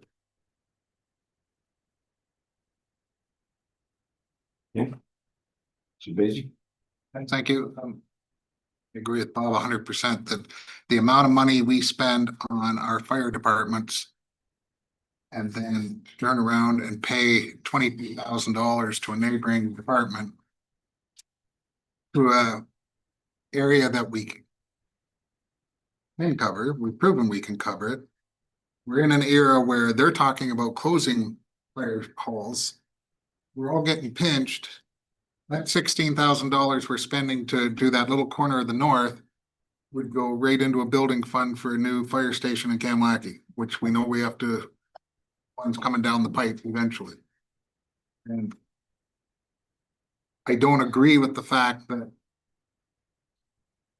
Mr. Joe, average taxpayer, should be paying for enhanced coverage to a selected few.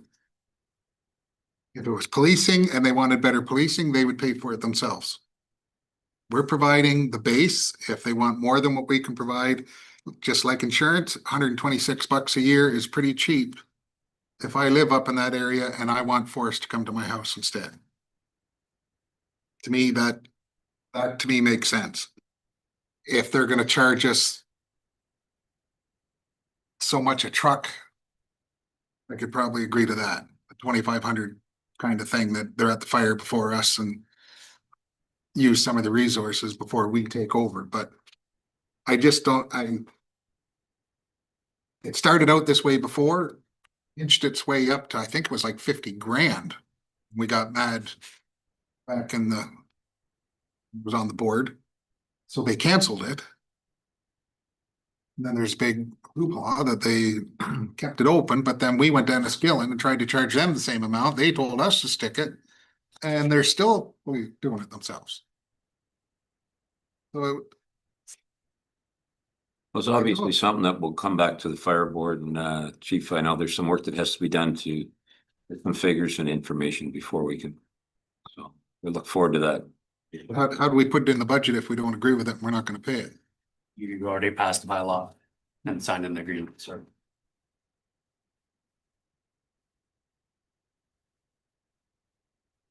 Right. No sense.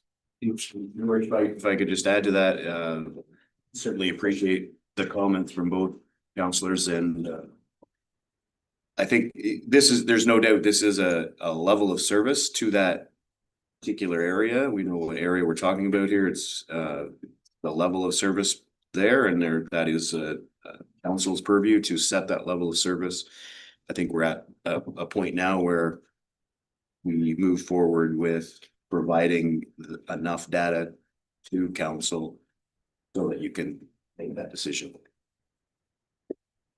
So if Mhm.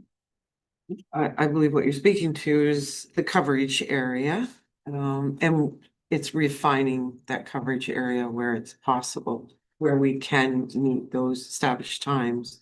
We can then reduce the amount we're paying to Forest and eliminate those, to bring it back down to, and where we can't get there first, at the end of the day, fire truck needs to get there, so we have to consider all those things, and we'll do that through a process.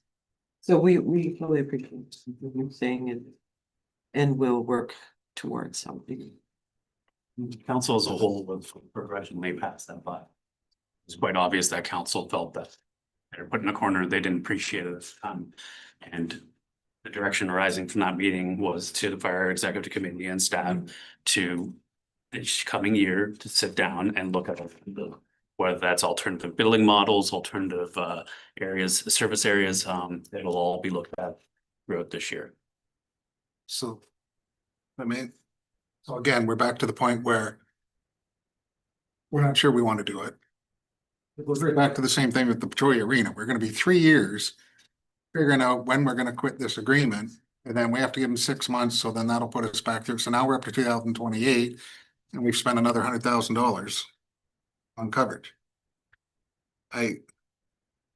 EMS isn't this concerned about coverage. Right, like. To me, if you want the extra coverage, pay for it. Cause there's other places in the area that are on the tips of our corners that don't have the option because they just don't happen to have a fire truck 2 kilometers away. They don't get any special privileges. We don't cut their rates because we're going to Forest Town Line and Churchill, and we know we're gonna be 12 minutes getting there. We don't give them a break, make up the difference. So to me, we could use the money ourselves in our fire department and utilize things better. If it's, like I say, we talked about this way back when, if we put a new fire hall in and we move it farther north, then we eliminate that area by location, but. Yeah, Councilor Rodriguez, then we'll move it along. Yeah, I just, we all appreciate everything you're saying.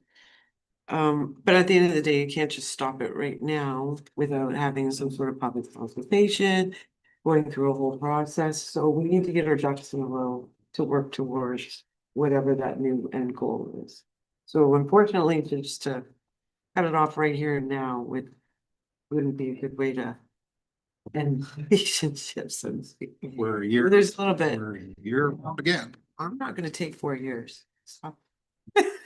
We might not be here. Right. We might, but. Okay, let's move along. Section H.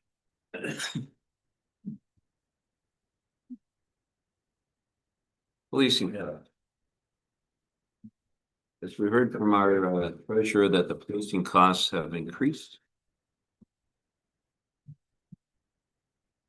Madam Treasurer, anything that this report?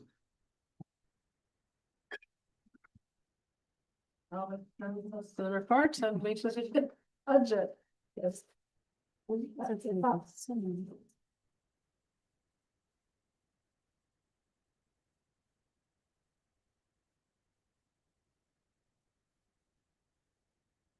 Questions on that one? Uncle Wabette? Reconciliation for 2025. We don't know that yet, do we? No, It won't come until the end of the year. So in 2024 was $112,000 that I'm reading this thing, right? So is that about what we back normally, Norma? I know they've changed so many things on contract, but the OPP. So 26 billing includes the service agreement and 24 year-end adjustment and the regular contract. right, it's got, 2024 adjustment rate, 112. Is the year-end adjustment in there. Yeah. And I guess my other question, whatever happened to that whole issue around the extra charges to the municipalities for the cleaning and that of, I believe it was the Corona office, remember? Yeah. Whatever happened, did the government take that over? Either the government took it over or Corona is handling it. Or St. Clair, Go, okay, so not involved with it. we're not involved. That's good.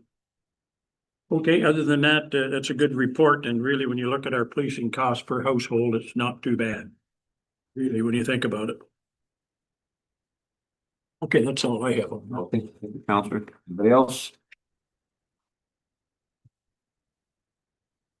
Rodriguez? Just one quick question, the police board, that's separate from this, correct? Thank you. Okay, nothing else? Okay, let's go to next item, I, St. Clair Conservation Authority. We go with James.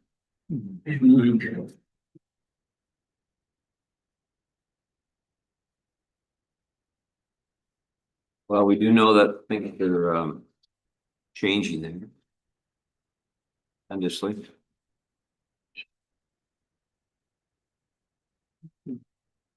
Anything new, Councilor Rodriguez, on where the status of that is? Oh. I just want to say that, I mean, obviously, we still have a lot of, motions and resolutions. On agreements, going to the government, I will say though that I feel probably confident of one of the more positive outcomes, should anything keep going in this trajectory, will be that the timeline will get moved, so. I mean, this budget that's set, I feel will stand for the full 12 months without, 26. yeah. So I feel confident. Anything else is all up in the air, and we have a couple more months until they're back in session. And they're at Sam Sad said that they would be introducing the regulation framework in this. You're saying how? Or signals. Sign language. And that would be about it for that. I mean, everything's cloaked in history until. But Councilor Lovett? So just touching on that a little bit, and I heard a fair bit of chatter around that down at the convention. Talk about the conservation, just not official, but just chatter. And some are for, some are against. That's normal. The majority I heard are not very happy with that major change, reducing it to 6 or 7. So you think that's what they're still gonna push towards a major like that of conservation? When I personally spoke to the gentleman, he the new deputy clerk, deputy minister or the Minister of Environment, he was open to maybe expanding the number of boundaries, but so when it kind of we chatted back and forth, 10 was his top number. Certainly wasn't going to be anywhere near the 36. He was saying what his exact words were, I would be lucky if I presented 10, and there'd have to be very good justification. So it's not, he's presenting to somebody. I mean, he's taking direction, obviously, from the minister. So that was his words, quote unquote. 10. It's still significant. Yes. Okay. All right, now affecting us here in Wyoming with the money that we were having to pay for the conservation and us taking over 2 of those parks, has that have been adjusted accordingly to your satisfaction? Absolutely not. I didn't think. We have no regulated properties belonging to the conservation in our jurisdiction. So we're fully subsidizing. Now, mind you, we were paying a special levy for having them here, which we're not paying anymore. But we are fully funding other jurisdictions, and I really would like to see framework change, to be a little bit more fair in that sense, if they are looking at changes. So I hope that is one positive that does come out of it. Everybody is paying. And we do all have to help each other in that sense, because one watershed flows into another watershed, which could affect something in your jurisdiction. So that is what we're all paying into. And what was our increase this year? It fell at 5%. Yeah. Which was equal to about $6,000 increase over last year. And that is because we added into levy or capital or reserve 1% as well. Okay. Move further. Okay, let's go on to the next one. Section J, Public Works Department. Any questions?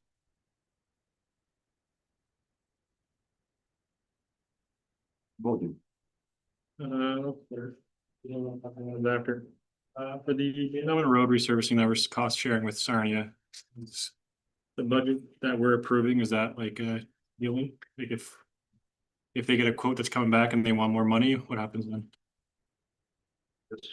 Through your worship, so we would have to come back to council with that number and see if we could add on to the budget.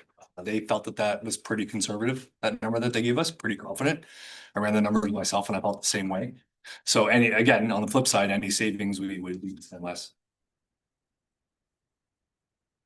Anything else, Counselor? Ask you another one if everyone's scared of Mr. Silva. Yeah, what? Can I ask on the same topic that was your on right now?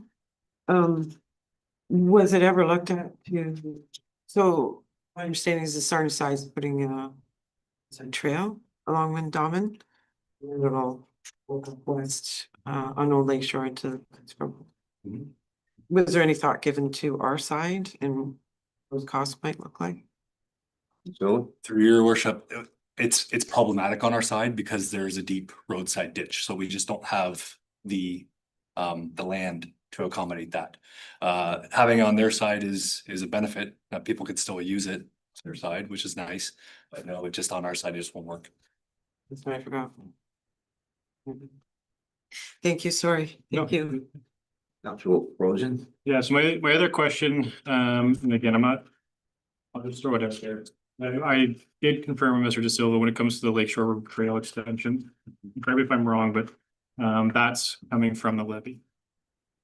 Correct. And so I'm gonna put this out there only because the Public Works has taken off a lot with this budget. There's a lot of projects that's going to happen in 2026. Was there thought in putting 67,500, half of that away? And then matching that again, depending on who's here for the following year, to split the impact on the levy over 2 years and give staff more time to basically not shove this into their already very busy construction project schedule? Through your worship, so first of all, we don't have the land yet. I met with the county on Tuesday, and they are still very committed to acquiring that land for them. So that's in the works. Secondly, there was a lot of discussion amongst council this year where they wanted to see this project planned, and that's why we put it in the budget to get completed in 2026. If council would like to see that spread so that we're budgeting, over 2 years and completing it in 2027. That gives us a little bit more time to acquire the land, so we wouldn't necessarily be opposed to that. We just viewed this project very much as a council priority, and that's why we brought it forth at this time. Just follow up to you. Yeah, and I totally agree. I mean, was the message we were sending, and I still think it is a priority. I just think, like you said, we don't have the land yet, so it's to put 135,000 in the budget on the levy. We can potentially split it into, put it half away now and half the following year. It gives us time to actually get the land and less of an impact on the levy. Just an idea. Again, I still believe it's an important project. We heard about it, and that's why council advocated for it. Just something I would throw out there. I think our residents have been asking definitely for it. No, thanks, Councilor Bojan. Anything else? Councilor Vaizey, then Councilor Rodriguez. Just a quick note on the Reese's Corner Trail. There's a small reserve there that we could use up. In the reserve section for like $1,300 when we clear that up when we're doing that job. Please. $1,308 or something. So keep going.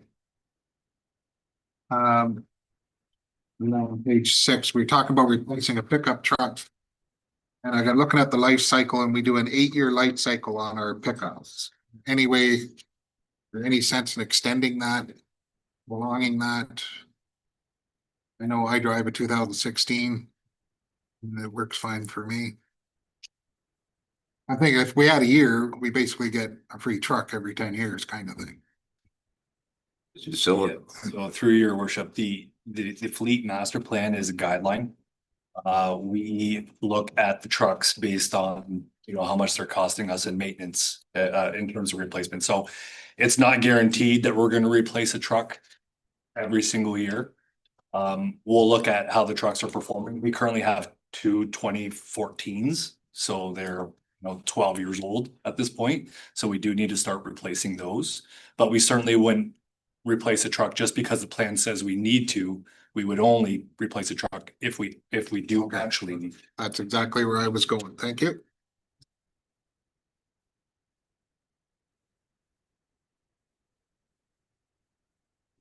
anything else, Counselor Vacy? Sure. I got nothing. I'm now on page. Jeepers. Page 8. Operating expenditures. You've got bridges and culverts. We keep putting $45,000 into it. And we continually spend about 129 and 23. Do we need full 45 in there? Through your worship, I would suggest we do. Maybe we haven't done the greatest job at spending that full amount every year, but certainly the work is there to be done. So we intend on prioritizing that. There's a lot of things like guardrail repairs that need to get done. We do bridge washing every year, erosion control stuff, deck resurfacing. So there's projects there. We just haven't been super effective at getting them done.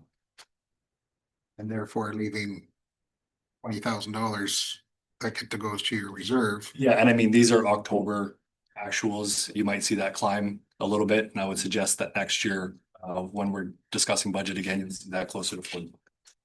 And I would say the same few lines down for your sidewalks and curb repair. Yeah, and I thought that someone would ask that question, and historically we have been underspending that account. However, next year we do have very specific sections identified, and we'll definitely be using the 11,000. Yeah.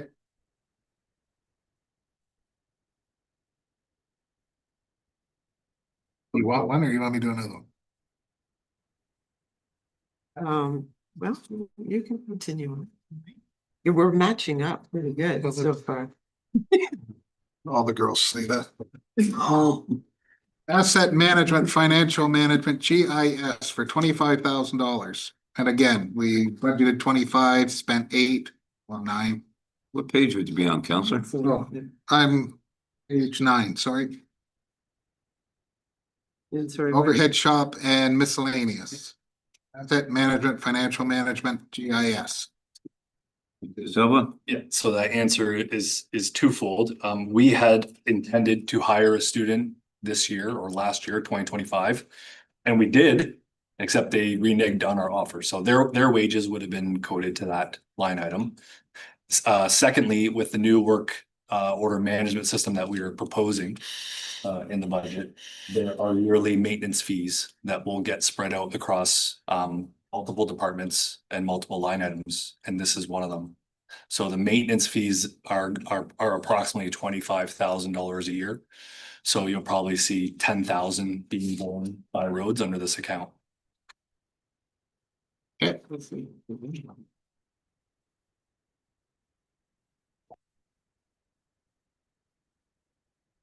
Okay, Can I do one? I'm just gonna get. I have a few myself, but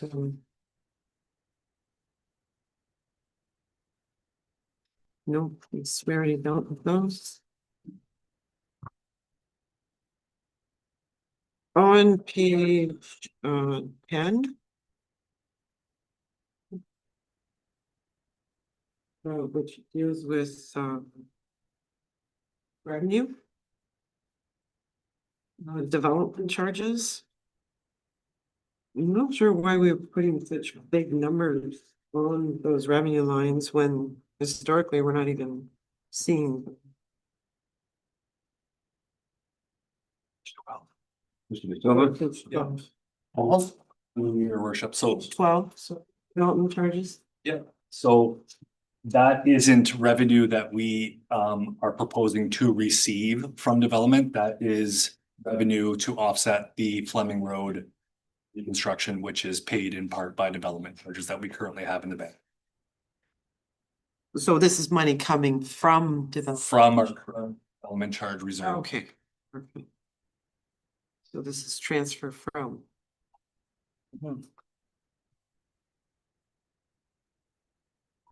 All right, so if I can go back to my one more. I pegged it. Oh, you Pegged. you can't find it. I'd like to go back to page 5. Road condition assessment and work management software.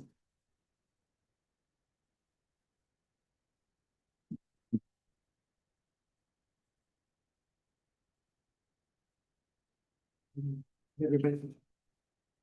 So we do a roads needs study every 5 years, road management thing, which a lot of municipalities our size typically use for managing our road network. And that comes in a price tag typically between $40,000 and $80,000 a year, or every 5 years. Sorry. Our jurisdiction, we only have a population of 8,300. We have less than 4,000 properties approximately that we're collecting taxes off of. A lot of our roads are rural, rarely used. We know how much gravel we do the same thing every year. Nothing's changed. A lot of our roads are owned by the county. We don't even manage. So we have a very small road network, and I'm finding it hard to. I'll just start by saying, I understand it was in some report in 2021, I can't remember the name of it, where it was made all these suggestions to getting all these software programs to manage stuff.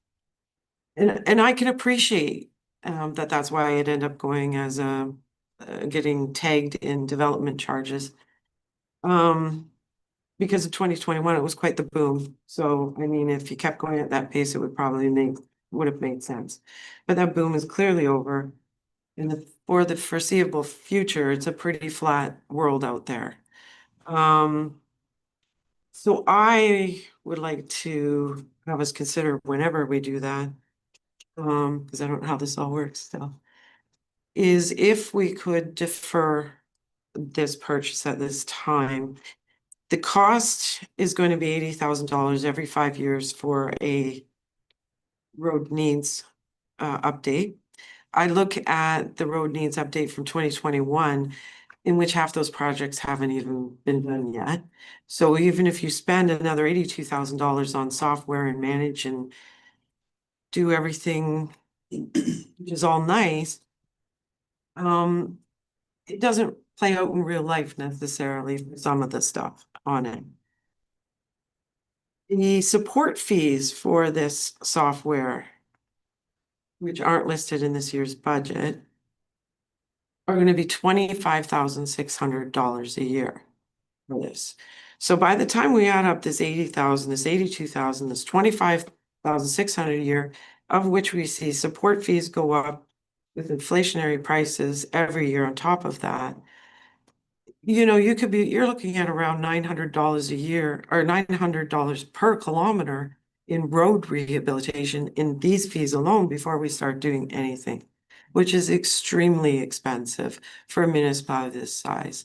So I'm just asking at this time, I feel we're not at a point in our growth where we need to be implementing such an enterprise level cost on a very small municipality that also has stagnant or is facing very low to flat roads.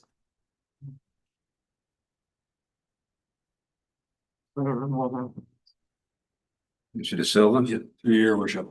I had lumped these two things together, but they are essentially two different items. So we have road condition assessment on one side, which we have typically done every 5 years. And I already got a quote on that, and it's about $35,000, and that would update all of our conditions for all of our roads.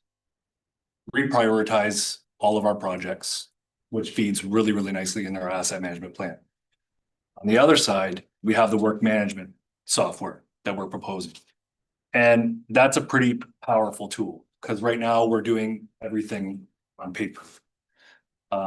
So that work order management system it's not just for work, it's for preventative maintenance, it's for condition assessment. So if you look at our asset management plan right now, most of our conditions are based on material and age. We'll be able to do actual conditions, so we have a snapshot in time of what things look like right now, not just a theoretical idea of where things look. It also there's a customer service aspect to it. People can submit requests through an online portal that gets tracked. We always know where things are going to be at any one time. So if a request comes in and the foreman assigns it to a staff member, and when that gets done, that automatically pushes back to the resident to say that that was completed. I'll give you another example. We'll be able to put our sewer videos, our CCTV sewer videos, they'll be attached to the asset. So if you're in the field and you can't find a lateral, you'll literally be able to click on a line, review the video, know exactly where the lateral is. So there's a lot of tools that come with this particular piece of software. I understand that it's expensive. It hasn't been approved yet by council. We intend on bringing that proposal back for consideration. But I do feel like we're at a point here in this municipality where we're looking for efficiencies, and I believe the software is the way to go. And I appreciate that, and I remember it in the presentation we recently had. My biggest concern here is fiscal restraint. We're just not at that growth, and it is an extremely high cost that I couldn't find any municipality of our size that spends this kind of money every year for their road management network. I feel it's great. I feel it will be needed. I would just really like to, and that's, you pointed out, you already got your quote for the road management, because you did, well, I did ask if that one line item in your budget, the 80,000 was for the road management software. So we have 80 budgeted for it, but you already have a quote of 35. I lumped Were we able to adjust that? I lumped them both together. So one is the road condition assessment from BM Ross. The other one is software from PSD citywide. And other municipalities do, like Lambton Shores uses citywide. St. Clair Township uses Cartograph. I'm not going to compare the city of Sarnia because they're a lot bigger than us. But I believe, if I'm not mistaken, Petrolia uses some type of work order software as well. Sabansky? And those are in capital, so those are not annual expenses. Those are the one-time costs for setup and the Implementing. the fee for BM Ross to carry out the roads assessment. Correct.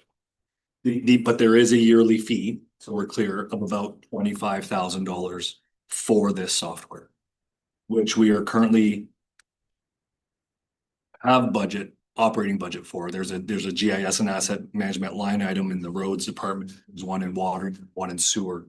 So we're already budgeting sufficiently to carry those costs in the future. And we already have a work order provider. That work order provider did not deliver as they promised they would, and that's why we're now citywide. I appreciate everything you're saying. I really do. I think it's, when we go back to section E, when I was going through all those administration costs, we had $10,000 increase already per year. And yeah, some of those numbers were increased softwares with the county. I mean, yeah, practically, we're at about $80,000 in these costs, and now we're looking at adding another 26,000 a year. I just think we're a little bit small for this big city stuff at this point in time, and that's my stance on the matter. Thank you. Mr. Vacy? Well, with the efficiencies, the idea is gonna be we don't have to hire somebody else, which is gonna cost us a lot more than 100 grand. by the time you put benefits, all this other stuff on. That's the way I look at it, is it, now we don't need the summer student because all that stuff flows quicker. Well, first, I hope we're not paying a student $100,000 a year. No, but we're paying them 25 to input stuff. We're, everywhere we look, we're looking to hire more people to do more data stuff. Where this, that's it through, nothing gets missed. That's where it does get missed right now. It does. Yeah, or like a phone call comes in and it gets relayed to the field and then something gets done, but nobody in the office knows that it got done. But that work order will track it. And now somebody, if they get a call again, they'll be able to say, oh yes, that person was there yesterday, or it's a really good it's a really good way of managing the customer service side as well, and being able to track those things from start to finish, and being able to say that you did, being able to prove, being able to know life cycle costs for something, because when you go and you fill a pothole and you put in your time and you put in your materials and it tracks that over that particular asset's life cycle, you know exactly how much you're spending on that road. That's another function of this program. It also increases our ability to protect ourselves against claims, because we're able to pull the work order software and prove that, yes, we did a patrol on this and this date. Yes, we filled that pothole on this and this date. So it adds an extra layer of access to information that we can defend ourselves on against claims.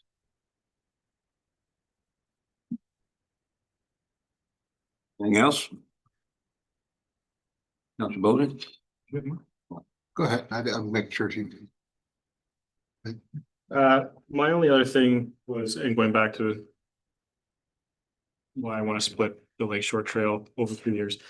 I also think it's important to note that we get a lot of feedback about Egremont Road between Fleming and Lakeshore, which is on our needs study because it's in poor shape. I think it was like 5 or something on the, I can't remember what the number was, but anyways, if you compare it to what the reconstruction we're doing right now on Fleming, which is almost the same distance, I'm going to assume it's going to be close to $1 million by the time we do Egremont Road. And that's something that at least I constantly hear about, because it's just not walkable, because there's no shoulder really. There's no walking path like Fleming has. So is that going to be something that DCs can go towards in coming years, like it's going towards the Fleming?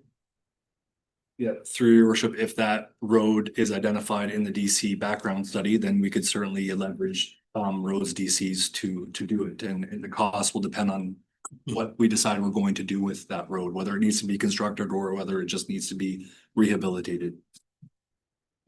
Additionally, the wastewater master plan has identified that likely is force mains will have to be put through that roadway, so there might be an opportunity to do work together when that work gets done.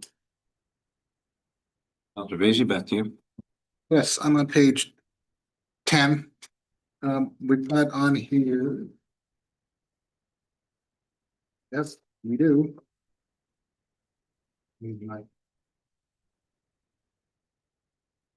$350,000 from the building reserve transfer for engineering. Is that for the works building? Correct. And where do we stand with that? We've been talking about this, or I've been talking about it for 6 years that I've been here. And I always see we take $1 million out, we put $1 million in, we take $1 million out, we put $1 million in. And we're no closer to getting a building than we were 6 years ago. So are we finally starting to do something, looking at engineering a building? Like, where do we stand, I guess, is where I'm looking for. Through your worship, we all know that we need to build a new public works facility, and it really, right now, it comes down to where exactly that's going to be. So that's the stage we're at right now. We have not started any conceptual design or engineering on it. We do have the Reese's Corners property, but we've never heard from council what, you know, what we might be able to put there or what the intent is for that. That's one possibility. There's other properties that we're looking at. We've been trying to talk to landowners to see if they're interested in even selling those properties. So land acquisition, or better terms, where exactly we're going to locate this building is where we're at the moment. And we heard loud and clear from council a while back that you want to be presented options, pros and cons. So Paul's working with landowners to get some options and pricing. And then once that's complete, you'll be receiving a report giving you a number of options for potential land acquisitions or of our existing lands to accommodate a public works facility. So again, then why have we got 350,000 allocated? So, Yeah, it's basically just saving for the project. So every year for a number of years, $350,000 has been transferred to a reserve. You'll see it in the reserve schedule for that new building so that there's money there to build it when we acquire the land. All right. We bump that up on our thing for this year to see if we can at least started talking about it again, that if you haven't been in the building, I would encourage all of you to stop in and have a look at that building. And what the conditions are, because we need to do something. That Paul and I recognize that. We talked about it at all the senior manager meetings. We are actively working on properties in the area to bring council options. Perfect, thank you. yeah, anything else? Three suggestions that. That's a recording. All that. Actually, most of the items that I wanted to talk about have been talked about. So I wanted to bring up the fact that just talking about your, Reese's Corner Trail, I agree with it. It brought to my attention that the Adjournment Trail condition along Adjournment Road is not in such great shape. It's going to need to be, rehabilitated or whatever. I was informed of that very recently, so I think before we start any new stuff, we should be taking a look, take a look at that.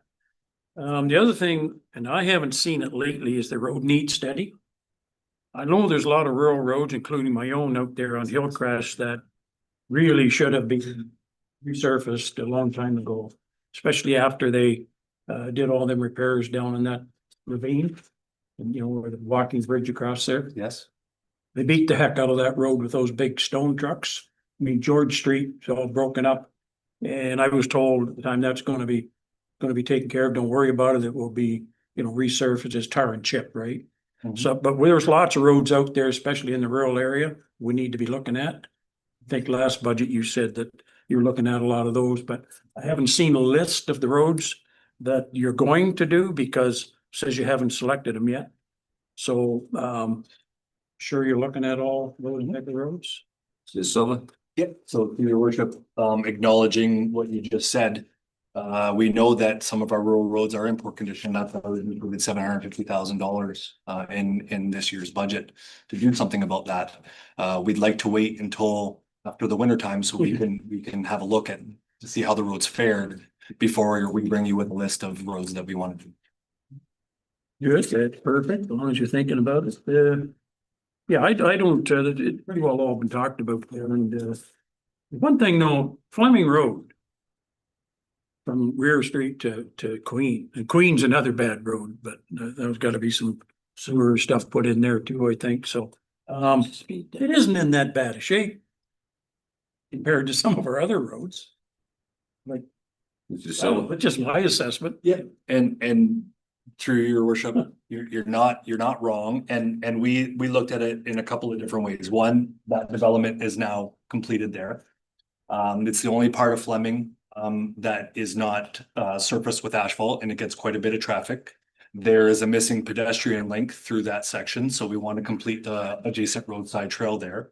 And we can leverage development charges to do so. So it seemed like good timing to us to get that done. That's fair enough. Thank you.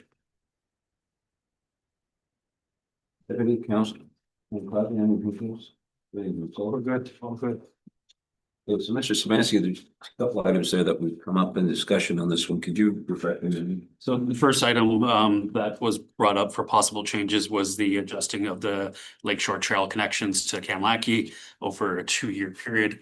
Kind of nodded, council, I don't know. So your worship, would you like to have council take a straw vote whether they'd like to split that over 2 years? As suggested by Councillor Wilson. Bolton? And just to echo, like, it's not because I don't think it's warranted. It absolutely is warranted. It will absolutely be a great addition and council has been advocating for it. It's just when you're talking 135,000 on the levy, that's more than 1% of our 3% increase. And that's the only reason why I'm coming at it from that lens, is splitting it over 2 years. Ms. Vacy? And the odds of it getting done this year are slim to none. By the time they go through the courts and get the lawyers and do all that, it'll be a rush job in the fall to get done anyway. So I agree. I agree, Paul, you would likely, the county would do land acquisition. You would have your staff or your consultant do the design, and it would probably be tendered January and construction May 1st at today's stage likely anyways. Yeah, I have no opposition to that suggestion. Just the land acquisition could take some time. It could take all year. So I think that's. It's nothing against staff putting this together because we asked for it. It's just make that clear. This is an idea. So Counselor, are you comfortable with that? So My suggestion was cutting in half, so 67.5 this year, which to put away for it. So Yeah, I have a question. Okay, so it's 135,000 to complete this acquisition. No, the road construction trails. It's the construction. So we've got to acquire it too, which is going to cost more than the 135. Ms. Silva? Yeah, in my discussions with the county, they are willing to acquire it themselves as a road widening. So they are going to purchase the property, which they will need for road widening, and then they will give us some of that property to extend the trail. I mean, is that the way I hear it? It'll remain in their possession, just like Broadway is the county road, but we have sidewalks on it. So we'll have. And so this trail will just be on their property. Correct. But that, at least that trail will go somewhere. Gosh, I hate to not continue to keep this in rolling, you know?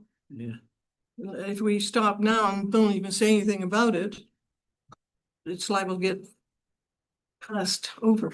He's with half, he guaranteed to get the land acquisition and the engineering done. And maybe some small improvements that have to be done prior to the construction in 2027, as is suggested right now. I wouldn't mind seeing this trail done for it, Ed. Well, hopefully that is long past 2027. Okay. There's a general feeling that we go with Councillor Bolton's suggestion? Yep. Next question. My only concern is that, I mean, it's only 67,000. If something comes up that is needed, I wouldn't want it to be held up because of that, oh, we gotta wait till next budget year. So, I mean, this has been a long time coming, so it's not that, tremendous amount of money, so it doesn't matter to me. I would like to see it stay, just as a buffer. Okay, so all those in favor of cutting it to what Councillor Bolton had suggested? Those going for the full amount? Yes. I guess cutting it one. Councillor Bose's second suggestion was regards to the Reese Corner Trail rehab, which is scheduled for next year. He suggested that we use the Councillor Vazy's, sorry, that we'd use the small reserve funds that are remaining for that project. I do believe were funds that were donated to us for the construction of it, so it would be appropriate to use it for the rehab. So. Can I ask a question on the trail? You're recommending you're gonna widen it. Is that, and I do believe it's to be used by motorized vehicles, isn't it? Oh. To be more accessible to motorized vehicles? No, so like, Not really that. so we're not intended for like off-road motorized vehicles, but for people that use mobility scooters and things of that nature. Because it doesn't meet AODA as it sits today. It does not. Okay. Well, they can use scooters and Yeah, e-bikes, e-bikes. Can use stuff like that, yeah, I but know not about that. not ATVs or. Not allowed now, right? No motorized vehicles? No. No, your mobility scooters are allowed on it now, but no dirt bikes, quads, or anything like that. No e-bikes? E-bikes are permitted, yeah. Are they? Yeah. Okay. I didn't think they were. Horses are. We had no. Fair enough. That's good. For the e-bikes go down the highway. Yeah, okay, no, that's good. It's- So everybody's okay with taking that money out of reserves? And the third unresolved suggestion was the suggestion about the roads need study and separately, although combined in budget, the work order software. So gonna straw vote, I would suggest that you straw vote separately on each of those items. The roads need study, this will be our third iteration of it. It's used to populate our asset management plan and to develop the roads master plan for future capital. The work order program is meant to also help populate more accurately our asset management plan. More importantly, it's to help find efficiencies within our operations and to ensure that assigned taxes are occurring on time and also provide us higher levels of defense for liability. That's a little bit. I believe going back a couple of years, I know I personally brought this up at council about a work order system. To improve efficiencies here. Work order systems are a very common thing nowadays, no matter what industry you're in, so that you can track your workers and they have access by computer to, well, daily work orders. Whenever they're going to be assigned. So personally, I a year ago, I also talked about it. I think it's a good plan to have a work order system. I think that's modern technology that's we need here. So that's just my opinion on it, but I think it's a good plan. Dr. Vasey? Yes, thank you. Bounce off Bob. We had talked about this at Parks and Rec. A prime example is the Dalrymple stairs that were needed repair. Somebody calls it in and complains. It was on the work order system. We have tracked that a week later it was fixed, like all that stuff goes through the system. Paul and I talked with the master plan. We currently don't have anything to say we inspect our parks. Even though we're there twice a week at most of them. This kind of thing is, the inspection was done, nothing was found. We get sued on Saturday because a kid board was broke and fell down the stairs. Well, we were there Friday and it wasn't broke. Done our due diligence. But you know, like that kind of tracking, I think needs to be done at parks. Just like we do the building inspections here every month. That at least we're showing somewhere that somebody has looked at this stuff. Even though we're there cutting the grass and somebody's got a iPad now that just ding, ding, ding, ding, ding, it's been done, everything's kosher. And works that way through the whole system. So it's eventually, hey, it's a lot quicker, it's a lot more efficient, but it's also covering our butts a lot better too. That you can pull up even the guy right there, boom, it's right there. We were here. Oh, the guy was here yesterday. Oh, well, car actually hit that. Yeah, had to hit it between now and then, broke that. And now it's laying down. The kid tripped over it, and we don't know anything about it. So I think it's a good thing. I think it's like I say, we talked about this a month ago about tracking the parks and stuff. So adds to it. Okay, so let's Yes. I'm just gonna put in my comment that all these scenarios are all wonderful. They really haven't even played out here in the last, could they? Yeah. Have they? No. When you're comparing St. Clair and Lambton Shores, those populations exceed ours. They're in the above 10,000 population mark versus us. So I don't efficiencies, you're just shifting the workload from one way to another. So those are my comments. Thank you. okay, council, let's get back to the question. We have two things on the floor. So the first one would be the road condition assessment, which is an extension of our existing roads need studies, which we have done in the past. Okay. All those in favor of that? Or can we say in favor of moving it or? In favor of proceeding ahead, and keeping it? Keeping it. That's required, isn't it? Yeah. It's a requirement to do that road needs study every 5 years, is it not? It's not a specific requirement. There's no legislation. It's best practices to ensure you know the condition of your roads. It's also helpful in our asset management plan to keep it up to date. Otherwise, everything is age-based, which does not do well in our asset management plan, and it skews the numbers. All those in favor of keeping it? Okay, that's passed. Okay, the next is the program, Adam, for Work the management work software. management software. All those in favor of keeping it? Keeping it, keeping it. No changes. No Getting changes it. to those. So there's no changes to those. Okay. Okay, let's go to, I remind council, it's now 8:25. We'll be out of here at 9. Let's go to our next section, K, proposed water and sewer budget.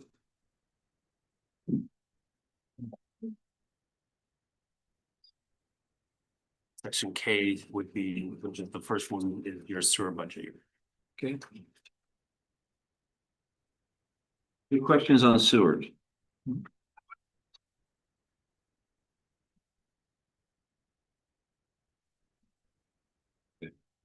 On the sewer?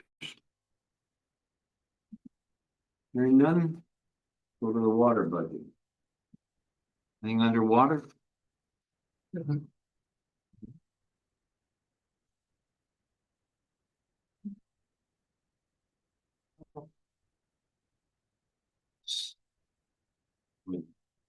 P&L are P&L combined. to buy. P&L staff report is combined for both, but there is a separate budget for K and a separate budget for L. So I have a question on, okay, Okay, go ahead, Ken. that is the waste water servicing study. Waste scores for. Was a grant received for that? With his taxpayers? No, a grant was not received, and technically it was a 2024 project that has continued into 2025. We only spent about $20,000. I'm sorry, a 2025 project that's continuing into 2026. So we spent $20,000 in 2025, we're continuing the project in 2020. That's why there's still 80,000. Okay. And page 8. Under capital, you're utilizing 1.2 million in sewer frontage fee assessments, is that correct? That's for our upgrades at our water treatment plant. Yeah. Sure, that's what it was for. That would be on K. Okay, anything, everybody else has done K? With L?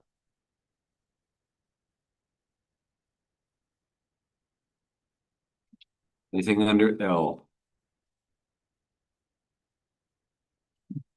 Councilor Rodriguez? Page 7, fire hydrant maintenance, hasn't really been utilized the last couple of years at the 30,000, it hasn't just though. Any plans to actually do that this year? Something happens every so many years or every year? I don't have a page set. What page? I said.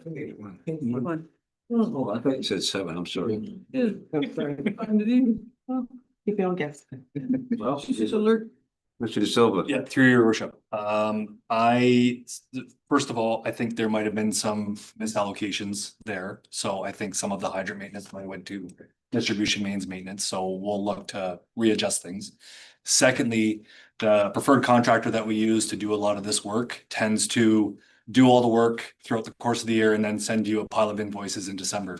So when you see the actuals, after audit time, that will be adjusted accordingly. So we just received a pile of invoices from Baza Contracting, which had some hydrant maintenance. They're just not the greatest at invoicing immediately after the work is completed. Maybe they'd like to use your management software. The asset management. Financial planning GIS, I think you asked about that earlier. Yes, I've asked about 25 year old as a student. Is that what this is for? It would, the intent of that line item would be for the yearly maintenance fees for the software, yes. And that would Yeah, base here, yes, et cetera. Yeah. water station.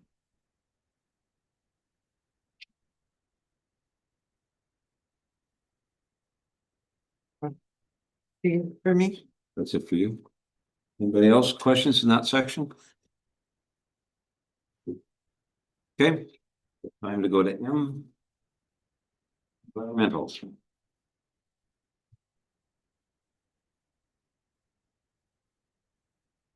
Any questions under this one?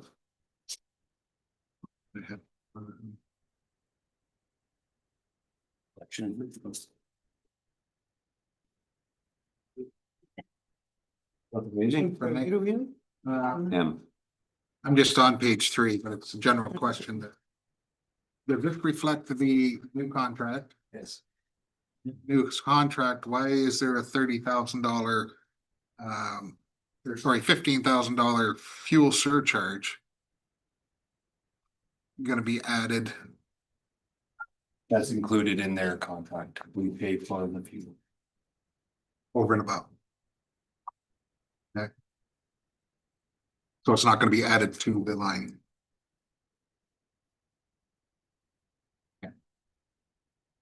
That's all I had on that. Thank you. Thanks, Councilor Bowden. Was there a direction that staff was looking for this one for compost frequency, or did we decide that? I can't remember. We did. One reduce- does, yes, the Yeah, okay. reduce Perfect, thank you. 9 weeks, but Yeah, perfect, thank you. Councilor Bowden. Just a question on this, I should know the answer to it. Before this all came about, how much were we paying per household per year for recycle? And how much were we paying per year household for garbage? Because I think maybe it cost us a fair bit more money just for garbage pickup. It absolutely does, and we discussed that at the No, contract. I know we did, but I just want to point out that it was a significant amount. If I'm not mistaken, we're paying almost that much for each. I'd have to go back and look. I have to go back and look, but with the recycling grant, that was basically offsetting all the recycling costs to the town. So that's why we're not seeing a reduction in the fees that we have to charge house owners. It's because we're not getting that recycling grant anymore. It's close to like. What do you call it? The reconciliation? No, not, we were getting 70 or 80,000 a year there for a while. 200. For a while, we weren't getting anything. Okay, 29. so we're sticking at the 180, is that what? That's what was voted earlier. 300. 323. Further questions? Councilor Rodriguez. Where it says other wages and supplies on page 4. I'm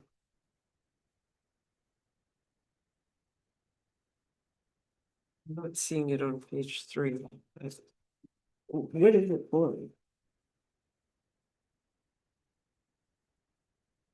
I just don't know what that line item's for. Deputy Treasurer. I'm sorry. Yeah, no, that's the right line. Yeah. Deputy Treasurer.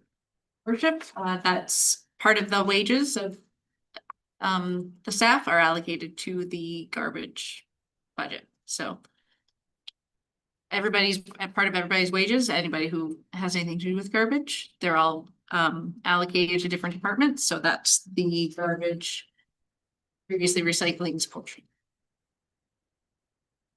Like, so for what? Like your building or everything you're paying? Preparing the budget, phone calls. Public Works staff newsletters, taking the e-waste bin and putting it in the e-waste shipping container. Adding it to the taxes, yeah. Okay, thank you. Any further? Okay, let's go to section N.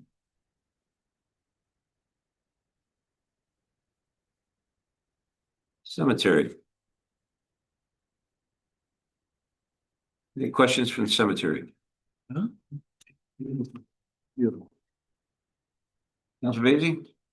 Uh, s- Somewhere in here, there was a $3,000 for tree planting. Sixth line. I'm gonna suggest we take that out of the tree planting reserve. But you have, it's not in here. You don't have any tree planting in here. Wherever we can get $3,000, we'll take it, whether it's from reserve. You don't have, you have zero budgeted right. Page 2. Yeah, page 2. No, 3,000. 3,000 budgeted. That's trimming. So the cemetery budget is, will be up into 2 sections, one for the active cemetery and one for the inactive cemetery. So the $3,000 tree planting was budgeted for the inactive cemeteries, which is on the second page. Gotcha, that. So anyway, I suggest, why don't we do that, save $3,000 out of his budget? That lowers that 14,000 down. Are you okay with that? No matter where we get it from, we just needed 3,000 to plant them trees, so.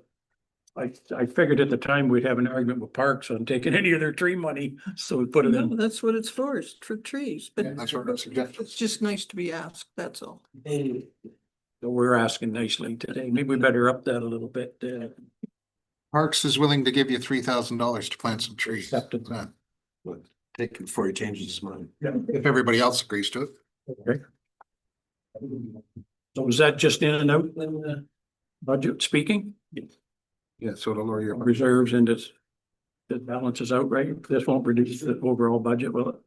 It'll reduce it by 3,000. No, coming out of reserves, okay. That's fine. We'll reduce the town grants.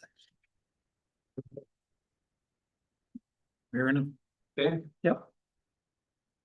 Okay.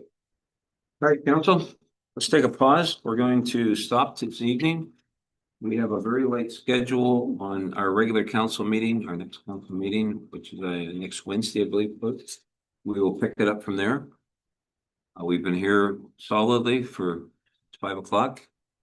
I think it's time that we go home. We have staff that have to, and you as well, have some distance to drive, so we need someone to take. We have some.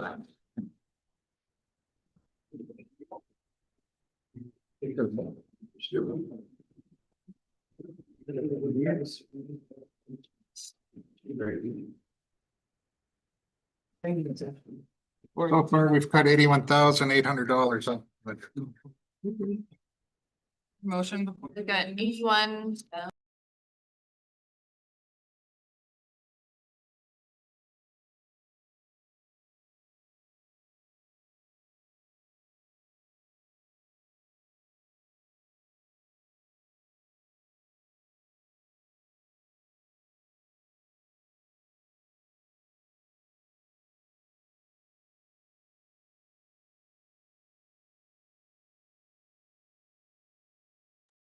I have a motion by Councillor Vacy, seconded by Deputy Mayor McEwen, that special council meeting budget deliberations be adjourned until January the 28th, 2026.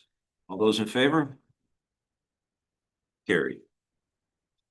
Okay, good evening, everyone. Those who are joining with us, see you on our next meeting. We'll continue.